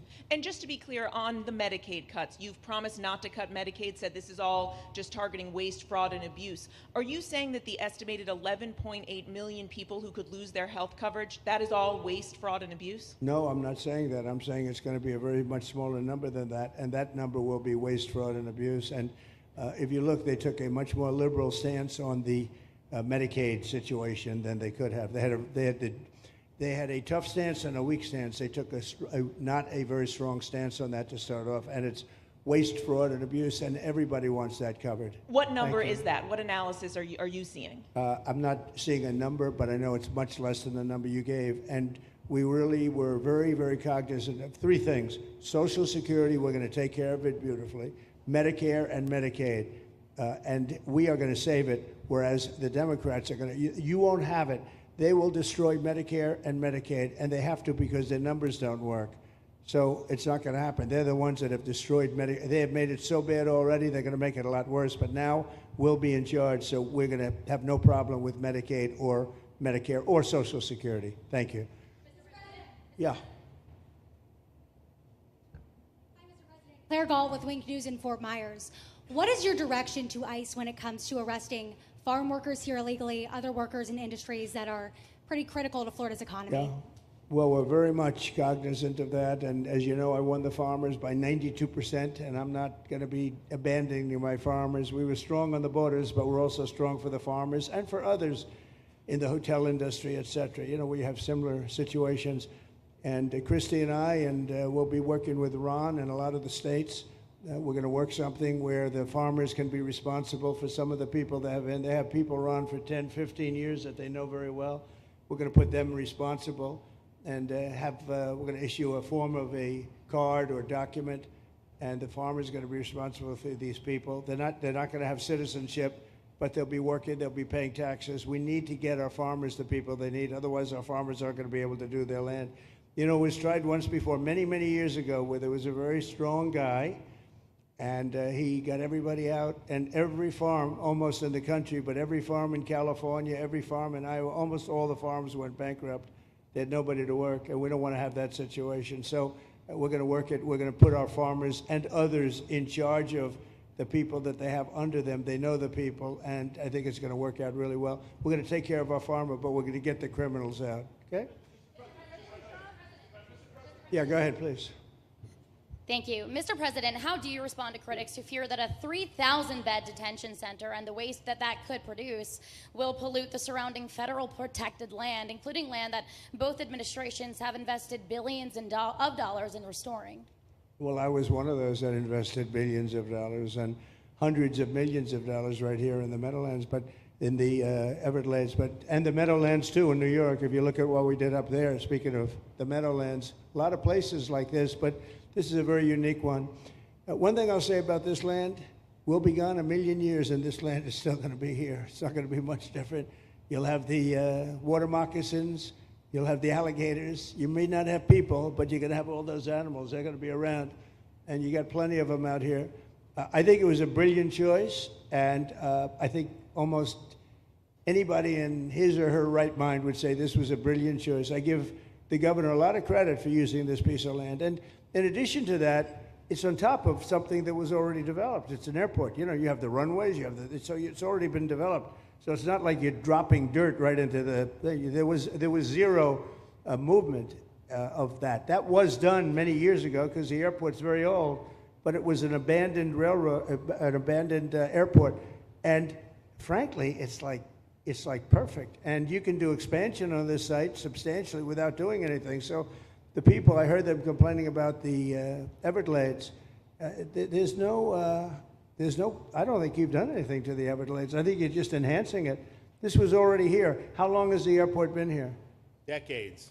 Many decades, yeah. And they have, Kevin, all these guys, you know, have a waste plan, like the wastewater gets trucked out, potable water gets, literally, they have, even our DOT has put things up in case there's any seepage, which we don't.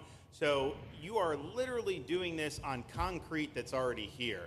So I don't think those are valid and even good faith criticisms, because it's not going to impact the Everglades at all. President's been a champion, we've been a champion, really changed the game in Florida on it. I think it's just people don't want to see illegal immigrants deported, and that's their ideology, and they have a right to that. But illegal immigration is unpopular, so they know that they're going to have less effect trying to do it. So they're going to try, oh, well, no, it's just about the Everglades. But really, I think a lot of those people, they just don't want to see illegals deported. Because if you actually hear, everyone's here, you obviously know there's zero land that's being disturbed. Well, you know, when we talk about popularity, though, I will say I ran on the issue of illegals, and we have to get them out. And I won 82% on that issue. So I think that they may not like certain aspects of it, but ultimately they do not want them in their country. And if this is a part of a use, but I think from an environmental standpoint, it's incredible. In fact, when we landed that very big, heavy plane today, they came out and checked it fairly. You know, I think they want the president to be able to land on a piece of concrete that's not going to go 6 feet underground. And they checked it. They came back and they said, this thing is really solid. So it's been there a long time. It's going to be here a long time, and it was a great choice of a site. Thank you. Yes, please. Brian, go ahead. Yes, sir. The people of Syria were recently seen on the streets waving American flags, chanting Trump, Trump, Trump. They're so appreciative of the economic sanctions that was lifted on that country, giving them a little bit of hope for prosperity. You want to comment on that? Well, they're great people, and the man that is leading them has a reputation. You know, he was the head of some pretty tough organizations, and a lot of people criticized me for that. I said, well, what are we going to do, take him out of a day school, a country day school? It's going to be, by nature, I would think, Ron, they'll be pretty tough. And he is pretty tough. But I met him, spent a lot of time with him, good guy. I took off the sanctions because if I didn't do that, they wouldn't have had a chance. And Syria has a chance. You know, the people are great. They work hard. They're very smart. It used to be a place of professionals, accountants and lawyers and doctors and high academic credentials in that part of the world. And I think it's going to work out great. I took off the sanctions, and they were very appreciative. They were shocked, but they were very appreciative. We're giving them a chance at survival. With the sanctions, it couldn't have worked. Thank you. Mr. President, your beloved New York City. Your beloved New York City may well be led by a communist soon, Zorhan Mandami, who in his nomination speech said he will defy ICE and will not allow ICE to arrest criminal aliens in New York City. Your message to communist Zorhan Mandami. Well, then we'll have to arrest him.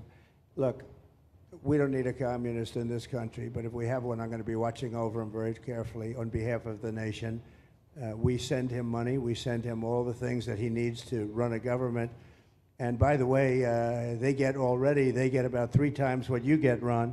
If you look at the per capita, Florida gets 1/3 of what New York gets in terms of the numbers. Why don't you give us those numbers? Yeah, well, because that's what we should send him. Yeah, well, like sometimes people say Florida gets more because they count Social Security recipients, but that's not money to the state. Those are seniors that live here. If they moved to North Carolina, you could count it there. So it has no interaction with the state government. They get more on the city and state governments than we get. Right, substantially. We're going to be watching that very carefully, and a lot of people are saying he's here illegally. We're going to look at everything, and ideally. He's going to turn out to be much less than a communist. But right now, he's a communist. That's not a socialist. You know, I've always said, we will not have socialism in this country. In the speeches, I said, well, what? They skipped socialism. And you got a lot of them like that. And you see AOC, she's out there with her, bad IQ. She's out there ranting and raving about how wonderful he is. And look, so far he's winning. He still has a race to win, but so far he's winning, and he has an advantage as a Democrat in New York City. I was there a long time ago, and it was a long time since a Republican won the city, but you would think that a Republican would be able to win. Or you have a good independent running, Mayor Adams, who's a very good person. I helped him out a little bit. He had a problem, and he was unfairly hurt over this question. He made a statement to the effect that this is terrible. New York City can't have all these immigrants come in, and like he was indicted the following day. And I said, that was a phony indictment, and it was a phony indictment. That was a Biden indictment. I said, don't feel bad. I got indicted 5 times every time you opened your mouth. That was a bad group. That was a very dangerous group, I will tell you. These were not nice people. That was the only thing they could do. They had no policy. They had no skill. They had no anything. But they were very good at that. They were vicious, vicious, horrible people. Thank you very much. Yeah, please go ahead. Anna Giratelli with Washington Examiner. Governor DeSantis has proposed using National Guard, deputizing them as immigration judges to get through this massive backlog of people in the immigration court. Would you be open to that? Yes, he has my approval. Okay. That wasn't too hard to get, was it, front? He didn't even have to ask me, James. You didn't even need James to ask me. He has my approval, okay?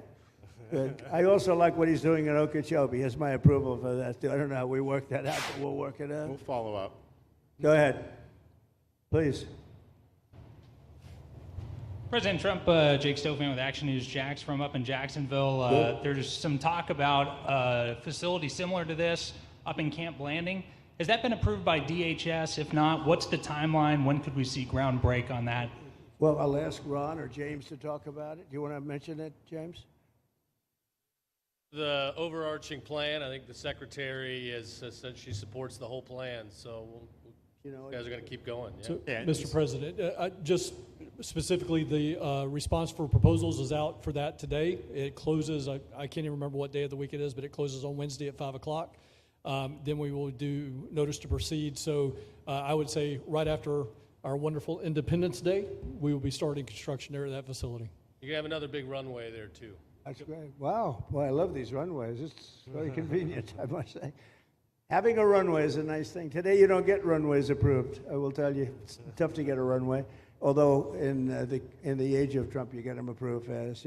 We're approving massive electrical bins, what they call them bins, but big electrical facilities for all of the factories and the AI that's coming in. They're going to build their own electric. They're going to be really, they're going to be made into electrical providers. They're going to have a lot left over. They'll put it into the grid. I think, well, they're going to end up doing so much. They'll put it into the grid. Won't even cost anything from their standpoint. But so we have a lot of that happening. We get approvals fast. So, but I was just saying, runways are hard to get, but we'll get them now. But in the past, I would say over the past 30, 40 years, when you can get a runway, that was considered gold. Okay, please, go ahead. Go ahead. Sure.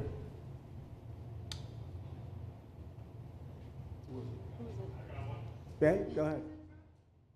The president is still taking questions live in Ochope, Florida, after taking a tour of the so-called Alligator Alcatraz migrant detention facility.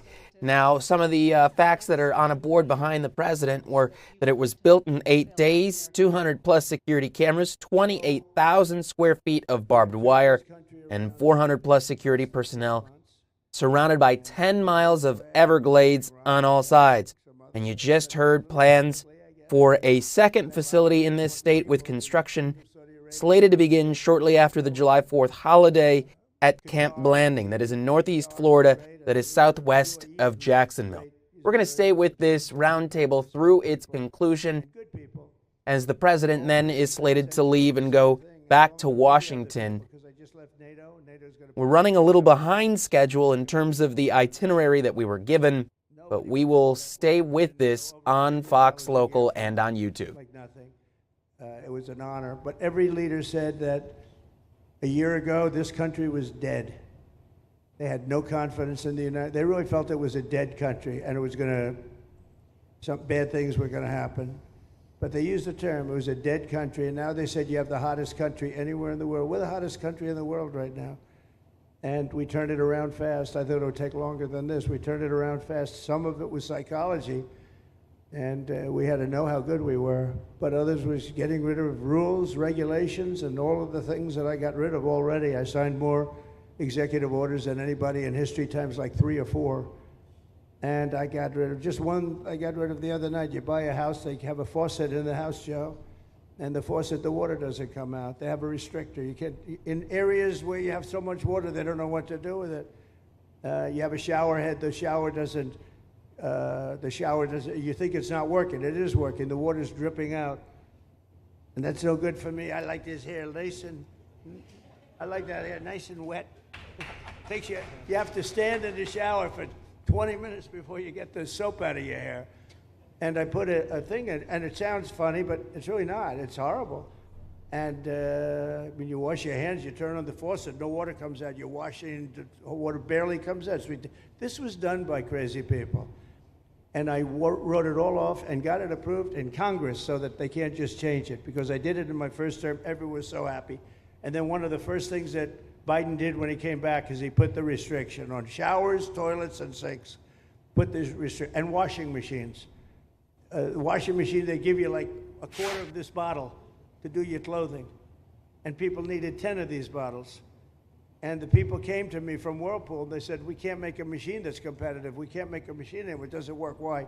They don't let us use water. Do you have any problems with water? No, we have so much we don't know what to do with it. You know, it comes down from heaven, right? And I approved all of that, the washing machines, the whole thing. The dishwashers, that was the other one.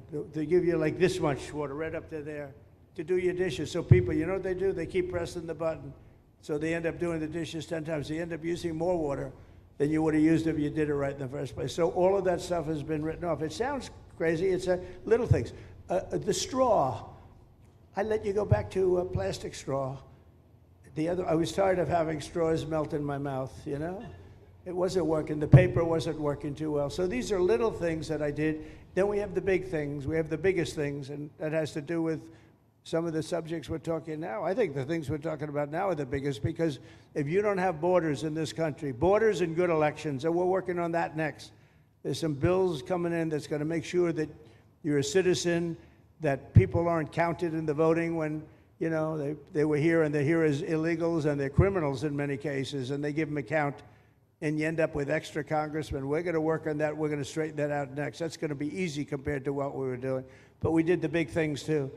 But little things like that, a straw, little things like a washing machine with no water. People go out, they spend all their money on a washing machine. The damn thing doesn't work. You can't use the water. Then you go to your sink, and that doesn't work either. You're stuck. You know what you do? You have dirty plates the next day. That's it. And we solved so many common sense problems. And they weren't easy. You know, there are people that really believe in this stuff. But, you know, most states have so much water, they don't know what to do with it. And look at North Carolina. I mean, they had a lot of water. And they have to get restrictors on their, you know, on their kitchen faucets. So we're very proud of the things we did, and we're going to do a lot more of them. Yeah, please, go ahead. You guys in good shape. Hey, it's Eric Bowling. How you doing, sir? Something we've talked about for, I'd say, the better part of 20 years. I think it's something near and dear to your heart, energy, our energy security. Under Joe Biden, average price of oil for the 4 years was about $79 a barrel. He drained the SPR halfway down, promised to replenish it, never did. Right. Under you, first term, $53 average price for 4 years. Biden was $78 for 8 years. It was never refilled. The question is now it's $64 or so. Yeah. What coming down rapidly. Coming down, and what a great opportunity to fix another one of Joe Biden's problems, one of the things he broke in America, giving us the energy security of an emergency SPR, Sure. fill it to, maybe even go beyond and fill it to 1 billion barrels this time at a much cheaper price. Thoughts on the energy sector? So it holds 77 million barrels, and we had it up to the top, if you remember. And I was proud of that, and I made a deal to buy it at the lowest price of oil. It was a good deal, good instinct. And we filled it up, and when he came in, he started using it to keep oil prices down because he blew our energy policy out. Energy and his bad spending is what caused inflation. So now we have no inflation. Gasoline just hit $1.99 today in 5 states. $1.99, isn't that a nice sound? It was up to $4, and going up to 5, 6, and 7. In California, it was $7.70. But we just hit in five states, $1.99, $1.98. And it's coming down to that level, so that'll be a big thing. And one of the reasons the prices and costs are going down when you go to the supermarket, because I said I was going to get costs down. We're getting the costs down. Food is coming down. When I came out, my first week, if you remember, I had a lunatic reporter screaming at me saying, eggs are going through the roof. What are you going to do about eggs? I said, I just got here. I didn't know anything about eggs. I had to call you. I said, look, I just got here. Tell me the problem. Well, they're doubled in price, and they're going to be 5 or 6 times higher. They were right, actually. I said, let me work on it. And now we have eggs down to the same numbers it was when I first came in. You know, we lowered the cost of groceries. A simple word like that, groceries, it was like almost a strange word. I hadn't heard the word in so long. But what could be more beautiful than the word grocery? And we have the prices way down. We have the energy way down. Energy brought the groceries down, if you want to know the truth. And, you know, so we think we're going to get it lower, and we're going to fill up the it's called the Strategic National Reserves. I had it topped out, and this guy would use them every time before the election. He'd use them whenever they had an election. It was artificial. But believe it or not, as big as that are hundreds of millions of barrels of oil, all filled up at low prices. But it was really meant for wars, and it wasn't meant for keeping your prices down during a holiday so that somebody could get elected. But they used it, and they didn't bring it. The only mistake you made, they didn't bring it a little down. They brought it right down to the bottom. The thing is practically empty. They never filled it up. They never spent 10 cents in filling it up. And we'll do that. When the market is right, we'll fill it up. I want to fill it up when the market's right. Thank you. How about one more question? Okay, please, in the back. Dana Marie McNichol, Fox News Channel. Mr. President, is there an expected time frame that detainees will spend here, days, weeks, months? And does that have anything to do with the immigration judges you just spoke about being trained and staffed here? When you say, what was the first part of your question? Is there a specific time frame you expect the detainees to spend here, days, weeks, months? In Florida? Yes, here at Alligator Alcatraz. I'm going to spend a lot. Look, this is my home state. I love it. I love your government. I love all the people around. These are all friends of mine. They know them very well. I mean, I'm not surprised that they do so well. They're great people. Ron has been a friend of mine for a long time. I feel very comfortable in the state. I'll spend a lot of time here. I want to, for 4 years, I've got to be in Washington, and I'm okay with it because I love the White House. I even fix up the little Oval Office. I make it, it's like a diamond. It's beautiful. It's so beautiful. It wasn't maintained properly, I will tell you that. But even when it wasn't, it was still the Oval Office, so it meant a lot. But I'll spend as much time as I can here. You know, my vacation is generally here because it's convenient. I live in Palm Beach. It's my home. And I have a very nice little place, nice little cottage to stay at, right? But we have a lot of fun, and I'm a big contributor to Florida. You know, pay a lot of tax, and a lot of people move from New York, and I don't know what New York is going to do. A lot of people moved to Florida from New York, and it was for a lot of reasons, but one of them was taxes. The taxes are so high in New York, they're leaving. I don't know what New York's going to do about that, because some of the biggest, wealthiest people and some of the people that pay the most taxes of any people anywhere in the world, for that matter, they're moving to Florida and other places. So we're going to have to help some of these states out, I think. But thank you very much. I'll be here as much as I can. Very nice question. With that, I'd like to just end by saying I want to thank Ron and James and all of the people that have done such a great job, all of your staff. Really fantastic work. And it really started with site selection. You can do a great job, but if you have the wrong site in real estate, you have the wrong site, you're dead. And this was a great site selection, despite what you may read in the environmental press. Good job. And this was an honor for Kristi and myself and Steve and all of our people to be here. And I also appreciate the media. They've treated us very fairly. Over the last few weeks, I've been treated very nicely. And it's so unusual. I'm not used to it, but we've gotten great accolades. Brian, I want to thank you for calling out, because I was waiting here, because I knew the vote was taking place and I'm answering questions, right? So I want to thank you very much and say hello to our friend. And I will see a lot of you. Thank you very much. We're going to make America great again. Thank you very much. Thank you. Thank you, brother.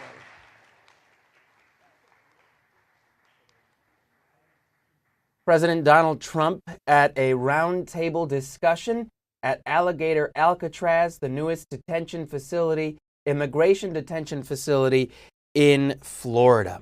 And so he was just part of that roundtable. There you see him with Rep. Byron Donalds, who's also a gubernatorial candidate. For the past hour and a half, he is now slated to head back to Washington, D.C.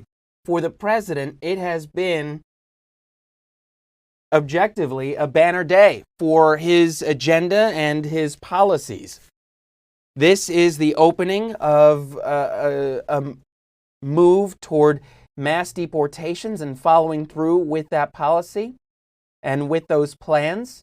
And also, he got the news as he was sitting with these officials that the Senate passed the big, beautiful bill, a spending and tax bill. Vice President J.D. Vance cast the tie-breaking vote. 51-50 was the final tally. You'll see the president walking out of the room or walking through the room. He's thanking everybody. There you see a lot of Florida state troopers are in the audience as well. So this has been a busy 2 hours that we've been on and covering here Alligator Alcatraz this morning. And I know that it has been a lot of information, so why don't we run down some of it that it is that we learned today. So I'll start off with some of the things that I saw there in the background here of this round table with some of the fast facts of the facility itself. It's in Okeechobee, Florida, which has a population of 131 people, according to the latest census. And so this detention facility will hold 3,000 beds, 1,000 staff members, and all of this sits on 39 square miles, 50 miles west of Miami. And that is an area that is very remote. Marie Ettinger is there for us all day long, and she spoke with us at around 11 o'clock, right when we started. She showed us just how remote the area is. And another example is how tough it was to keep a strong signal. I'm very pleased that we didn't have any signal interruptions on this shot, because we know that when they were outside and walking around, it was tough to get a strong signal just from how far from civilization this is. And to prove that point, also that big board said that there are 10 miles of Everglades that are surrounding all four sides of this facility. I'll show you what it looks like here from the air. And let's see if I can pop this up here right there. That is what it looks like from above as construction was getting started on Alligator Alcatraz. Built in 8 days, there are more than 200 security cameras, 28,000 square feet of barbed wire, and more than 400 security personnel. Now, the governor said that they went through with sweeps of the facility before it is to open, and it is to open soon. That being because there were civilians who were there working on some of the construction, so they want to make sure that there isn't any sort of contraband in there. We did also learn today that this is going to be an air-conditioned facility. And we saw it in the quarters, or the rooms, if you will, where the detainees will be sleeping. You saw that there was AC running through that building. They do not look like comfortable quarters whatsoever. They look, it's bunk beds that are dozens to a pod, if you will, from what we saw, and hopefully we'll get that video to you in our 2 o'clock show. It's a little bit of a tight turnaround here to turn that video and get it to you right now, but if you're with us for Florida Live, hopefully we can show you some of what we saw when we walked through the facility. That was our first time going inside the facility. We also saw some of the areas where you presume that the detainees will be eating their meals. It looked like, if you think of the park benches when you go to the park, that have the look almost like a chain link fence that are graded. That's what it looked like for some of these tables. There are people that are already on the queue to head toward this facility. That's according to the governor and Kristi Noem, the Homeland Security chief. And the governor calls this facility cost effective. It's about $245 per bed per day. So a year that adds up to running about $450 million. But they also were very clear to make the point that if someone is taken to that facility, they say that they will not be able to return to the United States. So there is also a protest that we know that is happening outside. We don't have a signal strong enough to beam it here to you. There were protests last weekend. The concerns are, and you heard the president talking about some of them, environmental as well as, in some cases, humanitarian. We do have a statement here, a full statement from Nikki Fried. She is the chair of the Democratic Party here in Florida. I'll read it to you. She says, Alligator Alcatraz is the kind of corrupt abuse of power we've come to expect from Florida Republicans, and Trump's visit underscores the fact that this project is a political stunt. She continues, following in Trump's footsteps, Florida Republicans are exploiting both Florida's immigrant population and its most vulnerable ecosystem to sell cheap merch. Merch, short for merchandise. Using outdated emergency powers and misappropriated FEMA funds, DeSantis and Uthmeier are taking a victory lap on their latest abuse of power, a land grab in the Everglades without any public input or research on environmental impact. So that is a statement from the head of the Florida Democratic Party here in Florida. As we'll show you now a live look outside Air Force One. We know that President Trump will head back to Washington, D.C. at any moment. He was on the tarmac earlier this morning when he arrived and gave an impromptu news conference with the governor and with, as we have lost the feed there. So we'll bring it back here in-house. We'll see if we can get that back. We've been talking all day about how troubling or how difficult it is to keep these feeds and keep them stable, but that one went straight to black, so we'll see what we can get. We don't have control over those. We can only control when it is that you see it. We don't control what they show. But the president, when he was there, and he was flanked by Kristi Noem and Ron DeSantis, he was talking for about 10 minutes as we've gotten that feed back. Oh, Nope, it has gone away since. And it took about 20 minutes from that point to get to Alligator Alcatraz. So if we presume that it'll be 20 minutes back to Air Force One, that would put him at about a 1:15 or so arrival based on when it is that he finished. But he was taking questions for a little more than a half hour here as part of this roundtable. And the roundtable itself was a little more than an hour and a half. The president was scheduled to have been leaving Okeechobee, Florida around noon. It is now a little after 1 o'clock. So why don't we take a break? We will come back with some more Fox 35 News Plus of what we have been seeing here this morning in South Florida. We'll see if we can show you the president boarding Air Force One, which, by the way, is not the traditional Air Force One that we are used to seeing. It is the 757 version. It is not the 747 variant.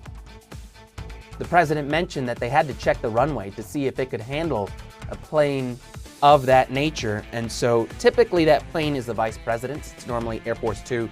But because the president is using that plane, and any plane that the president uses, it gets that demarcation of Air Force One. So it has been a busy morning here on Fox Local. And we do have Florida Live coming up at 2 o'clock, but DeSantis is talking right now on Web 5. So let me put up a video feed here as I hit the buttons for that.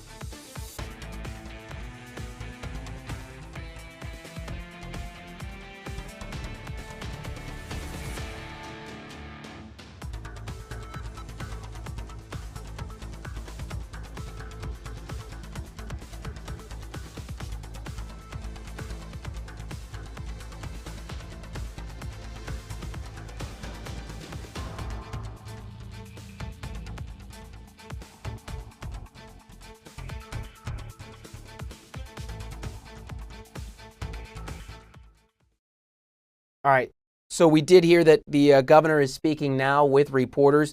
Why don't we go ahead and listen in? We'll take it live.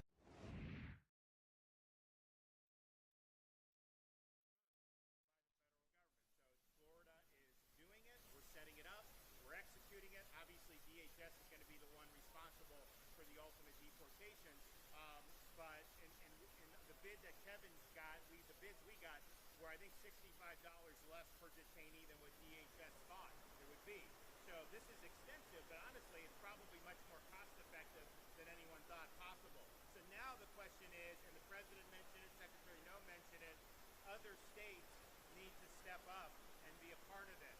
Florida has about 20% of the daily immigration arrests nationwide. 6.5% of the U.S. population. We see that it's a little quiet here on the audio. We have it all the way up on our end. This is from the source.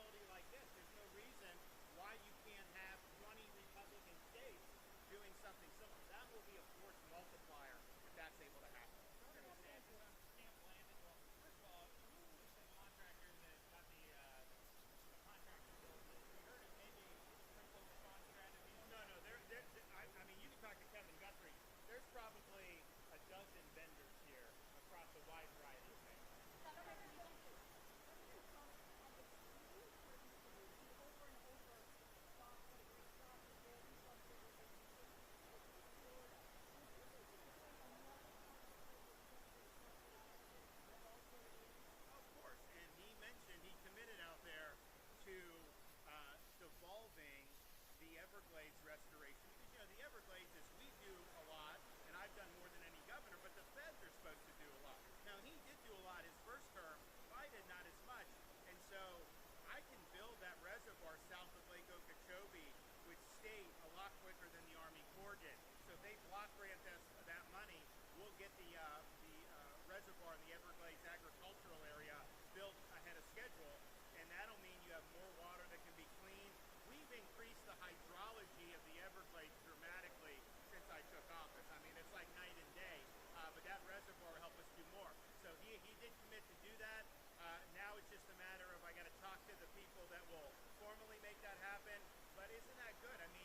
we're taking the federal dollars, but we're moving quicker. And part of it is just, there's federal bureaucracy that's tough, right? Governor.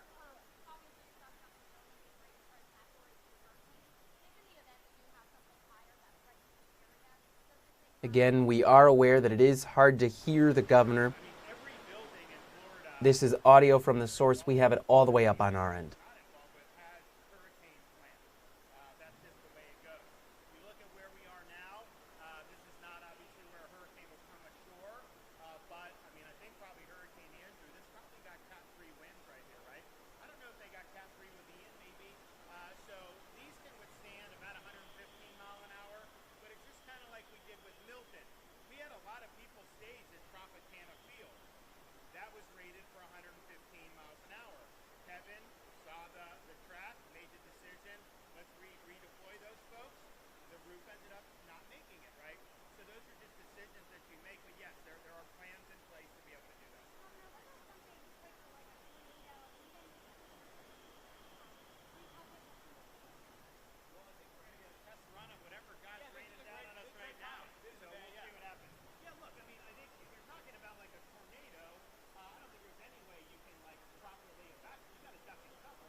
So we have been listening to Florida Governor Ron DeSantis speaking with reporters here after hosting a roundtable with the president and federal officials at Alligator Alcatraz, a facility that came together to South Florida here just within the past 8 days. It'll house 3,000 detainees, immigration detainees, and it's set to open up, the governor said earlier, as soon as the president left.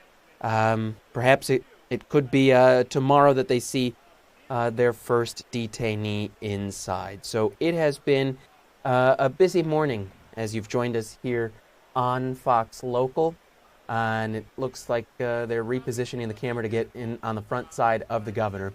We're also watching the feeds here. We showed you just a little bit ago that shot outside Air Force One, waiting for the president to arrive back at the airport before heading back to Washington, D.C. We don't see that feed anymore. So at this point, we will conclude our coverage here on Fox Local and on YouTube. Thank you so much for joining us on this busy Tuesday here on Fox 35 News Plus. We do have a heck of a lot more coming your way at 2 o'clock in just 45 minutes right here on Fox Local and YouTube if you join us for Florida Live. Thank you. Till then.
You're watching Fox 35 News Plus, streaming on Fox Local.